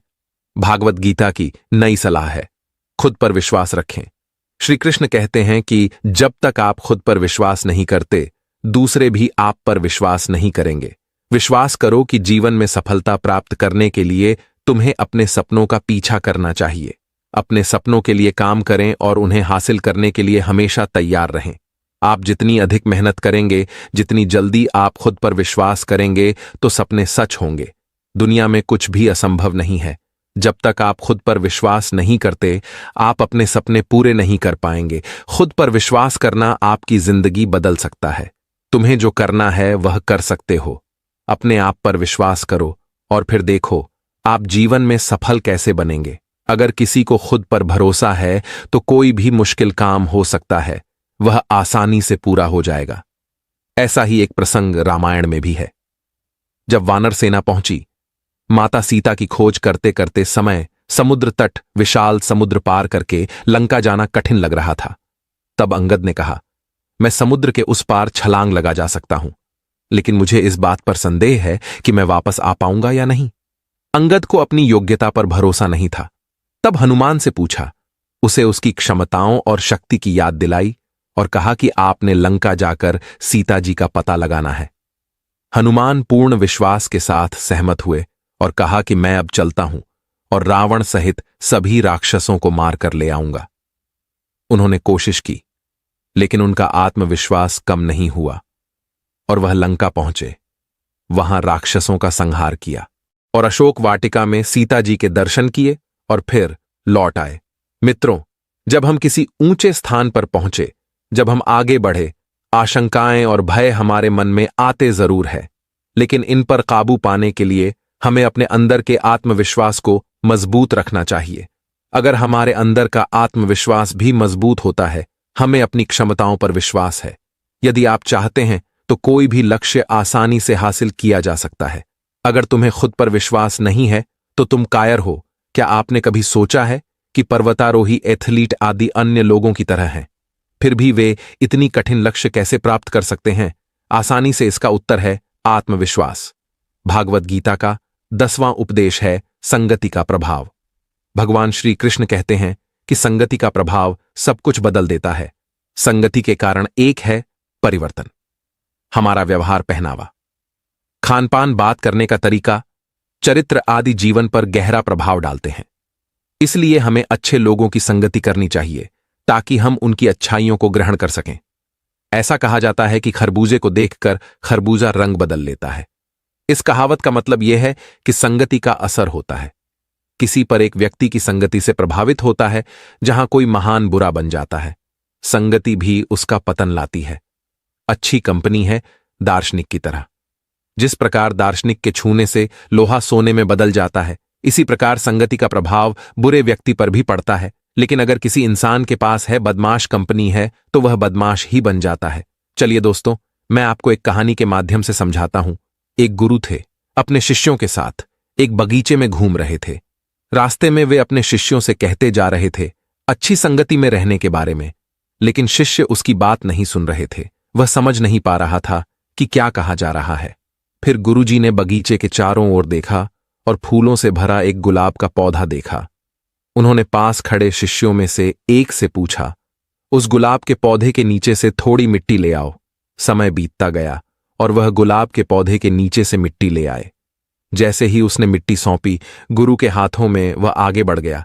गुरुजी ने कहा, यह मिट्टी मुझे अपने लिए नहीं मिलेगी। तभी सभी शिष्य गुरु की ओर देखने लगे। गुरुजी ने फिर बोलना शुरू किया। बाद में गुरु की आज्ञा का पालन करते हुए शिष्य ने मिट्टी अपनी नाक पर लगा ली और बोला, गुरुजी, इसमें तो बहुत गुलाब की अच्छी खुशबू है। तब संत ने कहा, बच्चों, क्या तुम्हें पता है कि इस मिट्टी में इतनी सुंदरता क्यों है? क्योंकि इस मिट्टी पर गुलाब के फूल गिरते रहते हैं। धीरे धीरे वे इस मिट्टी में मिल जाते हैं, तभी मिट्टी में गुलाब की खुशबू आने लगती है। वैसे ही हमारे जीवन में जब भी घटित होता है, हम अच्छे लोगों के साथ रहते हैं, फिर उनकी अच्छी चीजें हमारे अंदर आने लगती हैं। ठीक वैसे ही जैसे गुलाब की पंखुड़ियों के पास होने के कारण इस मिट्टी से गुलाब की खुशबू आने लगती है, उसी तरह वह व्यक्ति जो एक ही व्यक्ति के साथ रहने पर व्यक्ति में समान गुण दोष आ जाते हैं। दोस्तों, हम हमेशा अपनी संगति अच्छे से करते हैं। लोगों को इसे अपने पास रखना चाहिए ताकि हम भी एक अच्छा इंसान बन सकता है। भगवत गीता का 11वां उपदेश है अधूरा ज्ञान। श्री कृष्ण कहते हैं कि ज्ञानी और अज्ञानी व्यक्ति को आसानी से समझाया जा सकता है, लेकिन स्वयं ब्रह्मा जी भी किसी अर्थ ज्ञानी व्यक्ति को नहीं समझा सकते। अधूरा ज्ञान खतरनाक है। ऐसा ज्ञान किसी काम का नहीं जिससे एक अच्छे इंसान को नुकसान पहुंचता है। अधूरा ज्ञान कितना नुकसान पहुंचा सकता है, आइए जानते हैं। आपको एक कहानी के माध्यम से बताते हैं। प्राचीन काल में एक व्यापारी का व्यापार बहुत अच्छा चल रहा था। तभी उसने अपने व्यवसाय का विस्तार करने की योजना बनाई। एक व्यक्ति सेठ के पास गया और बोला कि वह भागीदार बनना चाहता था। सेठ को अपने व्यवसाय को बढ़ाने के लिए एक साझेदार की आवश्यकता थी। उसने अपने कारोबार में एक अनजान शख्स को शामिल किया। अब दोनों साझेदारियां व्यापार करने लगे। नया सेठ साथ ही बहुत मेहनती था और इसी वजह से पार्टनर की मेहनत से शुरू हुआ बिजनेस तेजी से बढ़ना चालू हो गया। सेठ बहुत खुश हुआ। एक दिन जब सेठ के करीबी दोस्त उनसे मिलने पहुंचे, उसने अपने साथी को देखा। सेठ के दोस्त ने पार्टनर को पहचान लिया कि वह ठग है और एक चोर है। सेठ का दोस्त स्वयं को शास्त्रों का ज्ञाता एवं छाता मानते थे। उसने वह कहीं पढ़ा था, कभी किसी के बारे में बुरा नहीं बोलना चाहिए। इसीलिए उन्होंने ऐसा किया। सेठ को नए साथी के बारे में सच्चाई न बताएं। सेठ के दोस्त ने कहा कि तुम्हारा नया साथी ही बहुत मेहनती व्यक्ति है। सेठ यह सुनकर खुश हुआ कि विश्वास जीत गया, क्योंकि नया साथी था। अब नए के पास सेठ की तिजोरी की चाबी भी थी। साथ ही एक रात मौका पाकर पार्टनर सेठ का सारा पैसा लेकर भाग गया। सुबह जब सेठ सोकर उठा तो उसने देखा सारा पैसा गायब है। उसका पूरा कारोबार बर्बाद हो गया है। दुखी सेठ अपने मित्र के पास पहुंचा और उसे पूरी कहानी बताई। सेठ के दोस्त ने कहा, मुझे पहले से पता था कि वह एक ठग है, वह कड़ी मेहनत करके दूसरों का विश्वास जीतता है और यह सुनकर सेठ को गुस्सा आ गया और उसने अपने दोस्त से कहा कि वह उसे बता तो सकता था कि वह नया बदाचोर है। अगर वह बताता तो वह मौका पाकर नहीं भाग पाता। उसने अपने मित्र से कहा, यदि तुमको पता था तो तुमने मुझे बताया क्यों नहीं? मेरी तो सारी जिंदगी की कमाई लुट गई। सेठ के दोस्त ने कहा, मैं कभी किसी के बारे में बुरा नहीं बोलता, बुराई करना पाप है। मैंने देखा, पर मैं आपको इसकी बुरी बातों के बारे में नहीं बताता। अपने एक मित्र से जो शास्त्रों का झांता था, यह बात सुनकर सेठ ने कहा, उसने कहा, भाई आज मैं तुम्हारे अधूरे ज्ञान के कारण बर्बाद हो गया हूं एमम। तुम्हारे पास ऐसा ज्ञान है कि इसका कोई फायदा नहीं और किसी की भी मदद नहीं कर सकते। एक अच्छे इंसान को भी कष्ट सहना पड़ता है। दोस्तों, आपको पता चल गया होगा, अधूरा ज्ञान बहुत खतरनाक होता है, इसलिए किसी भी ज्ञान को पूर्णता स्वीकार करना चाहिए। भागवत गीता का 12वां उद्देश्य है, दोस्त और दुश्मन की पहचान करें। मित्रों, भागवत गीता में कहा गया है कि यदि हम जीवन में सफलता हासिल करना चाहते हैं तो हमें ऐसे दोस्तों की जरूरत है जो हमें आगे बढ़ने के लिए प्रेरित करें। लेकिन अगर हम आगे बढ़ना चाहते हैं तो बहुत सरल है।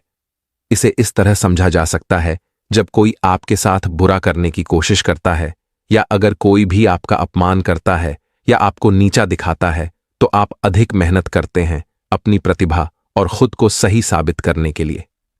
अपने दुश्मन की कमजोरी यह है, उसके साथ दोस्ती बनाए रखना बेहतर है। इस समय के दौरान आपको उसकी कमियों के बारे में पता चल जाता है। वह आप पर कोई भी नुकसान पहुंचाने की कोशिश करता है तो आपके पास इसका इलाज पहले से ही मौजूद होगा। श्री कृष्ण ने कहा है कि जिन लोगों के पास बुरे चरित्र वाले, जिनकी दृष्टि अच्छी न हो और जो लोग बुरे लोगों की संगति में रहते हैं, भूलकर भी मित्र ना बनाना। मित्र और शत्रु की पहचान के बारे में एक बात कही गई है कि जैसे चंदन होता है, अपनी मादक सुगंध और शीतल प्रकृति के लिए प्रसिद्ध है, लेकिन इसी गुण के कारण दुनिया के सबसे जहरीले सांप इसी प्रकार इसके चारों ओर लपेटे जाते हैं। यह आवश्यक नहीं है कि सामने वाला व्यक्ति आपके साथ अच्छा व्यवहार कर रहा है। वास्तव में आपका दोस्त या मित्र, इसकी भी संभावना है कि वह आपके प्रति बुरे विचार और शत्रुता रखता है। श्री कृष्ण कहते हैं कि जो व्यक्ति आपके सामने आपके साथ अच्छा व्यवहार कर रहा हो, आपको कभी भी ऐसे मित्र का समर्थन नहीं करना चाहिए जो आपकी प्रशंसा करता हो और पीठ पीछे आपकी बुराई करता हो। ऐसे दोस्त सामने से मधुर व्यवहार करते हैं और तुम्हें खुश करने की कोशिश करते हैं, लेकिन जैसे ही वे मौका मिले, ऐसे दोस्तों आपको नुकसान जरूर देते हैं। ऐसे दोस्त दुश्मनों से भी बढ़कर होते हैं। एक दिन दो दोस्त राहुल और केशव बातें कर रहे थे। हालांकि वे अच्छे दोस्त थे, लेकिन अचानक उनमें में बहस हो गई। राहुल ने केशव को थप्पड़ मारा। थप्पड़ खाने के बाद केशव कुछ नहीं बोला, बस नीचे गिर पड़ा, क्योंकि आज मेरे दोस्त ने मुझे थप्पड़ मारा। 2 दिन बाद में दोनों दोस्त फिर मिले। इस समय उन्होंने नदी में स्नान करने की योजना बनाई। अगली सुबह वे दोनों नदी में स्नान करने गए। जब वे नहा रहे थे तो केशव का पैर फिसल गया और डूबने लगा। जब राहुल ने उसे डूबते देखा तो उसने गिरने से बचाने की कोशिश की और उसे बचा लिया। बच जाने के बाद केशव ने पत्थर पर लिखना शुरू कर दिया। आज मुझे मेरे सबसे अच्छे दोस्त ने बचाया। केशव ने पूछा, तो? जब मैंने तुम्हें थप्पड़ मारा, तुमने पत्थर पर लिखा, और जब मैंने तुम्हें बचा लिया, तब भी तुमने पत्थर पर लिख दिया। ऐसा क्यों है? इस पर केशव ने जवाब दिया, जब हमें लगता है कि हमारे दोस्त ने गलती की, हमें ठेस पहुंचाई या हमें किसी चीज के बारे में बुरा महसूस कराया है, तो यह अच्छा है। हम पत्थर पर लिखेंगे क्योंकि हवा के साथ मिट जाएगा। लेकिन तब आपका मित्र आपके साथ कुछ अच्छा करता है, हमेशा पत्थर पर लिखें ताकि वह हमेशा याद रहे। दोस्तों, जहां दोस्ती है वहां दोस्ती है। प्यार थोड़ी बहस और लड़ाई भी होती है। अगर हम उस बात को दिल से लगा लें तो दोस्ती या कोई भी रिश्ता कैसा रहेगा? कोई दोस्त आपसे झगड़ सकता है, वह आपके लिए लड़ सकता हूं। एक तरफ आप उसकी गलतियों को नजरअंदाज करें और दूसरी ओर उसकी अच्छाइयों को हमेशा याद रखें। भगवत गीता का उपदेश है कि हमें सदैव अपने धर्म के अनुसार काम करना चाहिए। यदि एक बच्चा विद्यार्थी है तो उसे सिर्फ पढ़ाई पर ध्यान देना चाहिए। इस सैनिक को अपने देश की रक्षा करनी चाहिए। राजा को अपनी प्रजा की रक्षा करनी चाहिए। माता पिता को अपने बच्चों से प्यार करना चाहिए। लोगों को चाहिए अपने बूढ़े माता पिता की सेवा करें और शासक को शासन करना चाहिए।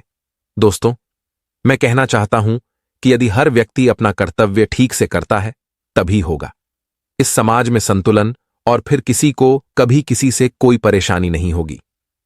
भागवत गीता की मुख्य शिक्षा अहंकार और गर्व है, ऐसा श्री कृष्ण कहते हैं। इस दुनिया में ज्यादातर लोग अहंकार के कारण ही बर्बाद हो जाते हैं। वे आस्था या विश्वास से ज्यादा महत्व अपने अहंकार को देते हैं।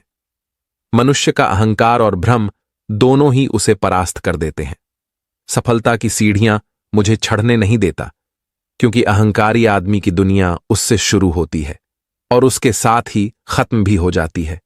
मेरी मां अक्सर मुझसे कहती हैं कि चाहे कैसे भी आप जीवन में कितने भी बड़े पद पर क्यों न पहुंचे, तुम जो इंसान बनोगे, मेरे बारे में एक बात हमेशा याद रखना, बड़ी सफलताओं को अपने दिमाग में न आने दें। कभी घमंड मत करना, क्योंकि घमंड का घर हमेशा खाली रहता है। किसी भी व्यक्ति को अहंकारी व्यक्ति के आसपास रहना पसंद नहीं होता, क्योंकि वह अहंकारी होता है। व्यक्ति हमेशा दूसरों को नीचा दिखाने की कोशिश करता है। हमें फलों से लदे हुए वृक्ष के समान होना चाहिए, जिसकी शाखा है फलों से लदा हुआ और झुका हुआ रहता है। जितने अधिक फल होंगे उतना ही झुकता है। महान सफलता प्राप्त करने का वास्तविक अर्थ एक ही है। हम फलों से लदे शाखाओं की तरह विजेता बनते हैं। हमें करना ही होगा। हम अपने आप पर गर्व कर सकते हैं, लेकिन घमंड नहीं कर सकते। आप कड़ी मेहनत करो, और जब तुम सफल हो जाओ तो आपके अंदर विजेता की भावना विकसित होती है। इसी को घमंड कहा जाता है। लेकिन जब आपकी सफलता आपके दिमाग में होती है, तब वह अहंकार का रूप ले लेती है। हम में से ज्यादातर लोगों की सोचो कि वे सब कुछ जानते हैं, उन्हें किसी से सीखने की जरूरत नहीं है। हो सकता है कि आप बहुत कुछ जानते हैं, लेकिन जिस दिन आप कह देंगे कि आप सब कुछ जानते हैं, उस दिन तुम स्वयं को अहंकारी व्यक्ति कह सकते हैं। आप बहुत कुछ जानते हैं, लेकिन सब कुछ नहीं। एक अहंकारी व्यक्ति अपने जीवन में बहुत आगे तक नहीं जा पाता, क्योंकि उसमें मैं का भाव है। अपने मन में ऐसा न होने दें, अन्यथा जैसे जितनी तेजी से आप सफलता की सीढ़ियां चढ़ेंगे, उतनी ही तेजी से उतरेंगे। श्री कृष्ण कहते हैं कि परिवर्तन ही परिभाषा है। तुम्हें वहां से नीचे आने में देर नहीं लगेगी। भागवत गीता का उपदेश परिवर्तन है। जीवन का नाम किसी भी व्यक्ति को परिवर्तन से कभी नहीं डरना चाहिए, क्योंकि परिवर्तन हमेशा होता है, बदलाव लाता है, और यह बदलाव हमेशा अच्छे के लिए। अगर वहां जिंदगी में कोई बदलाव नहीं, तो हम वहीं रहेंगे। हम आज हैं, हम कभी भी आगे नहीं बढ़ पाएंगे। कभी कभी बदलाव भी हमें देता है, लेकिन यह परेशानियां हमेशा के लिए नहीं रहती, और न ही वे भविष्य में सदैव खुशियां देती। शायद आपने कभी किसी नदी का पानी सड़ते नहीं देखा, क्योंकि नदी हमेशा बदलती रहती है या बहती रहती है, लेकिन कभी नहीं रुकती जब तालाब का पानी नहीं बदलता।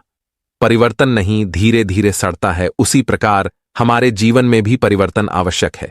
जिस दिन यह बदल जाएगा, उस दिन हम नष्ट हो जाएंगे।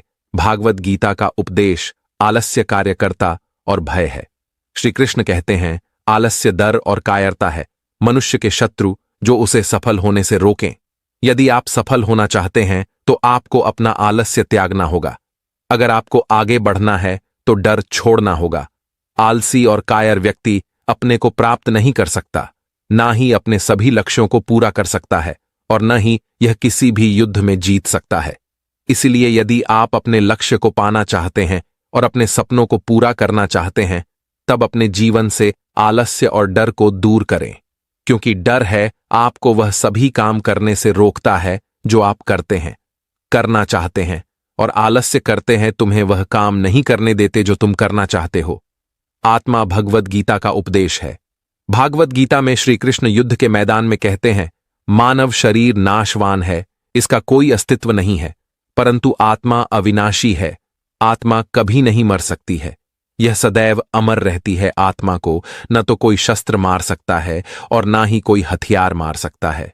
मनुष्य का शरीर मृत्यु के बाद पंचतत्व में विलीन हो जाता है, लेकिन आत्मा फिर से जन्म लेती है। जो व्यक्ति शरीर में जन्म लेता है, किसी की मृत्यु पर शोक नहीं मनाता, क्योंकि वह यही जानता है शरीर मर चुका है, लेकिन आत्मा जीवित रहती है। शरीर के नष्ट होने के बाद आत्मा पुनः जीवित हो जाती है। दूसरे शरीर का रूप ले लो। इस संसार में जिसने भी जन्म लिया है, एक निश्चित रूप से मरता है। यह एक शाश्वत सत्य है जिसे कोई टाल नहीं सकता। मनुष्य, पशु, पक्षी, जीव, पेड़ पौधे, हर कोई सांस लेने वाला प्राणी अपने जन्म के साथ अपनी मृत्यु की तारीख भी लिख कर आता है। इस सत्य से परे होने के बावजूद भी लोग जीवन भर सब कुछ हासिल करने का प्रयास करते हैं। मनुष्य जिस वस्तु की लालसा करता है और उसे पाने के लिए जीवन भर संघर्ष करता है, समझो वह अपने ही लोगों से लड़ने को तैयार है। समझो वह सब कुछ करता है, इनमें से कुछ भी नहीं। चीजें मृत्यु के समय उसके साथ जाती हैं। हर मनुष्य को जानना चाहिए, जीवन के सत्य को अपनाकर संतुष्ट भगवद गीता का 18वां उपदेश है। एक व्यक्ति के लिए पाप और दूसरे के लिए पुण्य बन जाता है। श्री कृष्ण कहते हैं कि कोई व्यक्ति जो कार्य कर रहा है वह पाप है या पुण्य कर्म, यह देखकर नहीं कहा जा सकता। कोई भी व्यक्ति कोई कार्य कर रहा हो, कोई व्यक्ति जिस भी भावना से कोई कार्य करता है वही उस व्यक्ति के कार्य को परिभाषित करती है। पाप या पुण्य के रूप में, उदाहरण के लिए, एक व्यक्ति पैसों के लालच में किसी को मार देता है तो कोई किसी को मार देता है। व्यक्ति किसी की जान बचाने के लिए एक दुष्ट व्यक्ति को मार देता है। यहां दोनों व्यक्तियों द्वारा किसी की हत्या की गई है। दोनों के कर्म बराबर है, लेकिन दोनों के कर्म पाप में सहभागी नहीं है। वह व्यक्ति जो लूट के उद्देश्य से हत्या करता हो कम पाप का भागी होगा, लेकिन किसी की जान बचाने के उद्देश्य से किसी दुष्ट व्यक्ति की हत्या करना पाप की श्रेणी में नहीं आता। भागवत गीता का 19वां उद्देश्य यह है, देवताओं में कोई छोटा या बड़ा नहीं होता। आज का इंसान अलग अलग धर्मों में बंटा हुआ है और वे धर्म, संप्रदाय और भगवान के नाम पर लड़ते हैं, लेकिन वे करते हैं नहीं जानते कि दुनिया में भगवान के कितने रूप हैं और इसमें कोई छोटा या बड़ा नहीं है। ईश्वर का हर रूप एक समान है। ठीक वैसे ही प्रत्येक नदी अंततः समुद्र में गिरती है। हर धर्म परमात्मा के सागर में एकत्रित हो गए। इस संसार का रचयिता एक ही है, परमपिता। इसलिए हर इंसान को मिलजुल कर रहना चाहिए, धर्म या जाति की परवाह किए बिना एक ईश्वर की पूजा किए बिना। भागवत गीता का उपदेश सही समय है, यह इंतजार करना मूर्खता है। भागवत गीता में भगवान श्री कृष्ण अर्जुन से कहते हैं, कुछ भी शुरू करने का सही समय। जब कोई व्यक्ति कुछ शुरू करता है तो वह होता है उसका सही समय, उसके लिए सही समय। वह सही समय का इंतजार करता रहता है। सही उसके लिए समय कभी नहीं आता और वह कभी नहीं आता। अपना काम शुरू करके ऐसे लोग जीवन भर सही समय का इंतजार करते रहते हैं, सफलता प्राप्त करने में सक्षम नहीं है। इसलिए बजाय मनुष्य को सही समय का इंतजार करना चाहिए। अभी काम शुरू करो। शिष्य कहता है, मुझे इस एक कहानी के माध्यम से समझाइए। एक बार एक आदमी सत्संग में जाता है। एक महात्मा जी को यह कहते हुए सुनता है कि समय आ गया है। समय का अत्यंत मूल्यवान एवं वांछित मूल्य हासिल किया जा सकता है। महात्मा जी की यह बात सुनकर वह आदमी बहुत प्रसन्न हुआ। वो लोगों के पास जाता है और कहता है, भाई, मेरा समय बहुत अनमोल है, लेकिन अगर तुम चाहो तो तुम किधर से अपना समय ले सकता है? 0 प्रतिदिन लो। फिर लोग उस आदमी से कहते हैं, अगर हम उसमें अपना समय खरीद लेंगे। वह आदमी कहते हैं, अरे भाई, मैं अपना समय बेच रहा हूं, इसे अपनी इच्छानुसार उपयोग करें। यह सुनकर लोग उन्हें पागल कहते हैं। उसे भगा। वह आदमी अंततः उसी महात्मा के पास आता है और उसे बताता है कि महात्मा जी, आपने तो कहा था कि समय बहुत कीमती है, लेकिन कोई भी मेरे समय का 1 रुपया भी देने को तैयार नहीं है। महात्मा जी उसकी मूर्खतापूर्ण बातें सुनकर हंसते हैं और कहते हैं, बेटा, तुम्हें समय की कीमत जरूर मिलती है, लेकिन इसके लिए समय का सदुपयोग करना होगा और मेहनत तो करनी ही पड़ेगी। वह आदमी महात्मा जी की बात का मतलब समझ जाता है और अपने समय का सदुपयोग करने का निर्णय लेता है। हमारे जीवन का हर पल कीमती है, लेकिन उसकी कीमत जानने के लिए कड़ी मेहनत और अच्छे विचारों की आवश्यकता होती है। इसलिए अपने समय का सदुपयोग करना आवश्यक है। इसका प्रयोग अच्छे काम में करें, बुरे काम में नहीं। अच्छा काम करने वाला व्यक्ति ही परमात्मा के नजदीक जाता है। बुरे कर्म का बुरा नतीजा ही होता है। दोस्तों, यदि आप सोच रहे हैं कि मुझे इतना प्यार क्यों करना चाहिए, जीवन आराम से जीना चाहिए, इसलिए यह याद रखें कि यदि अपने लक्ष्य के लिए अपनी इच्छा नहीं छोड़ेंगे तो आपको अपने लक्ष्य का बलिदान देना होगा। यदि आप लक्ष्य के लिए हार नहीं मानेंगे और कुछ समय के लिए मौज मस्ती में फंस जाएंगे तो जीवन के अंतिम चरण में आपको पछताना पड़ेगा। राजा ने अपने बेटे से आगे कहा, जब आप लक्ष्य के लिए काम करना शुरू करेंगे तो आपको ऐसे नए लोग मिलेंगे जो आपको समझेंगे और आपको आगे बढ़ने में मदद करने के लिए तैयार होंगे। इसलिए उन लोगों को प्राथमिकता देना शुरू करें जो आपके मूल्यों और लक्ष्यों के साथ संरेखित। बस उन लोगों से दूर हो जाएं जो आपको रोक रहे हैं और उनके साथ रहकर आपका भविष्य अद्भुत हो। बुरे लोग आपके परिवार के सदस्य और दोस्त भी हो सकते हैं, इसलिए उनसे दूर से ही प्यार करें और अपना प्यार रखें। लक्ष्य पहले, इसके लिए आपको सफल आदतें अपनाने होंगे। कई बार आपको दूसरी जगह जाकर रहना पड़ता है, आपको भी अकेलापन महसूस हो सकता है, लेकिन यह बुरा नहीं है। कुछ समय अकेले रहे अच्छा है, क्योंकि इससे यह समझने में मदद मिलती है कि आप वास्तव में कौन हैं, आप जीवन में क्या हासिल करना चाहते हैं। दोस्तों, यह कहानी हमें सिखाती है कि हर इंसान खुश तो है, लेकिन वह अपने से धनवान व्यक्ति को देखकर दुखी हो जाता है और उसे लगता है कि सिर्फ धनवान व्यक्ति ही खुश और सुखी है। लेकिन धनवान होने के अर्थ यह नहीं कि वह व्यक्ति सुखी भी है। अगर आप जीवन में खुश और सुखी रहना चाहते हैं तो अपने से धनवान की ओर न देखें, क्योंकि हो सकता है जो जीवन जी रहे हो वैसा जीवन पाने के लिए भी कुछ लोग तरस रहे हो। तो अब आपको जवाब मिल गया होगा कि जीवन में हर इंसान सुखी है जो अपने से ऊंचे धनवान व्यक्ति की ओर नहीं देखता। हमारे अंदर क्या खूबी है, क्या विशेषता है, यह हम कभी समझ ही नहीं पाते हैं। आज जिसको देखो वह किसी और के जैसा बनना चाहता है, वह किसी और की जिंदगी जीना चाहता है। हर किसी की जिंदगी की एक अलग ही खासियत होती है, बस उसको समझने की और अपनी क्षमताओं को पहचानने की जरूरत होती है। जिस दिन आप अपनी क्षमताओं को समझ जाएंगे, उस दिन से आपके अंदर से किसी और जैसा बनने का या किसी और का जीवन जीने का जो जिद है वह हमेशा के लिए खत्म हो जाएगा और आप अपने जीवन को अच्छे से जी पाएंगे। तो दोस्तों, किसी ने सही बात कही है कि बदन मेरा मिट्टी का हिसाब से मेरी उधार है, घमंड करूं तो किस बात का, यहां हम सब तो किराएदार हैं। नमस्कार दोस्तों, यह कहानी एक योद्धा के जीवन से प्रभावित एक मोटिवेशनल स्टोरी है जो आपको अपनी जिंदगी को देखने का एक नया नजरिया सिखाएगी। बहुत समय पहले की बात है। सबल नाम का लड़का पूरे दिन अभ्यास करके सो रहा था तो उसे एक रात बुरा सपना आता है जिसमें वह हर रोज की तरह अपने गुरु के आश्रम में तलवारबाजी के मुश्किल दांव पेंचों का अभ्यास कर रहा था।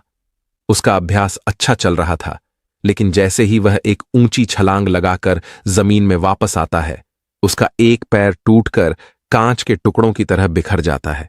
उसकी ऐसी हालत देखकर सभी लोग डर जाते हैं, लेकिन एक रहस्यमय आदमी बड़ी शान आंटी से उन टुकड़ों को इकट्ठा करने लगता है जिसने काले रंग के जूते पहने हुए थे। सबल घबराकर नींद से जाग जाता है। उस समय रात्रि से सुबह होने वाली थी और वह खुद को शांत करने के लिए बाहर टहलने निकल जाता है। कुछ देर चलने के बाद वह एक पुराने घर के बाहर आकर रुक जाता है और उसे के बाहर पेड़ के नीचे जाकर बैठ जाता है। तभी एक बूढ़ा आदमी उस घर से बाहर निकलता है जिसने बिल्कुल वैसे ही जूते पहन रखे थे जैसे सबल ने अपने सपने में देखे थे।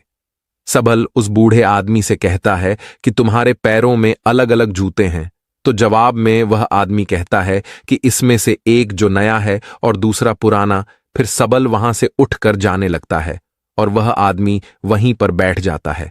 लेकिन जब अगले ही पल सबल पीछे मुड़कर उस आदमी को देखता है तो वह आदमी उस घर की छत पर पहुंच चुका था, जो कि आश्चर्यचकित कर देने वाली बात थी, क्योंकि एक बूढ़े आदमी के लिए बिना किसी सहारे के इतनी जल्दी छत पर पहुंच जाना असंभव बात थी। सबल उस बूढ़े आदमी से पूछता है कि उसने ऐसा कैसे किया, लेकिन वह आदमी रहस्यमय ढंग से चुपचाप उसकी ओर देखता रहता है। तो सबल वहां से चला जाता है।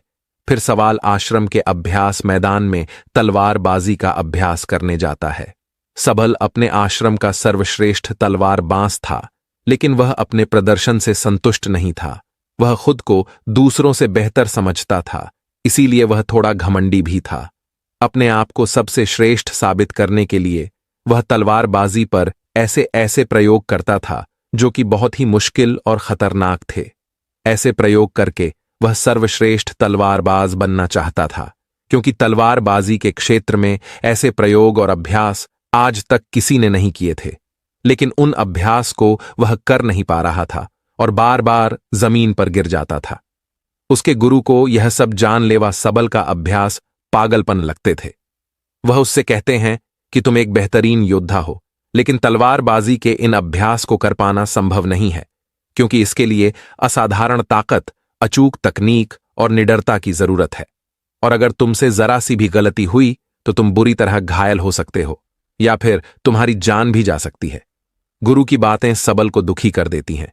उसे इन विशेष अभ्यास को करने के लिए विशेष प्रशिक्षण की जरूरत थी। तो वह मदद मांगने उस बूढ़े आदमी के पास चला जाता है। सवाल उससे पूछता है कि आप पलक झपकते ही उस ऊंची दीवार पर उस दिन कैसे चढ़ गए थे, क्योंकि मैं खुद एक योद्धा हूं और मैं अच्छी तरह जानता हूं कि कोई भी योद्धा ऐसा नहीं कर सकता। वह आदमी सबल से कहता है, उसे समझने के लिए अभी तुम बहुत कमजोर हो और तुम्हें बहुत कुछ सीखने की जरूरत है।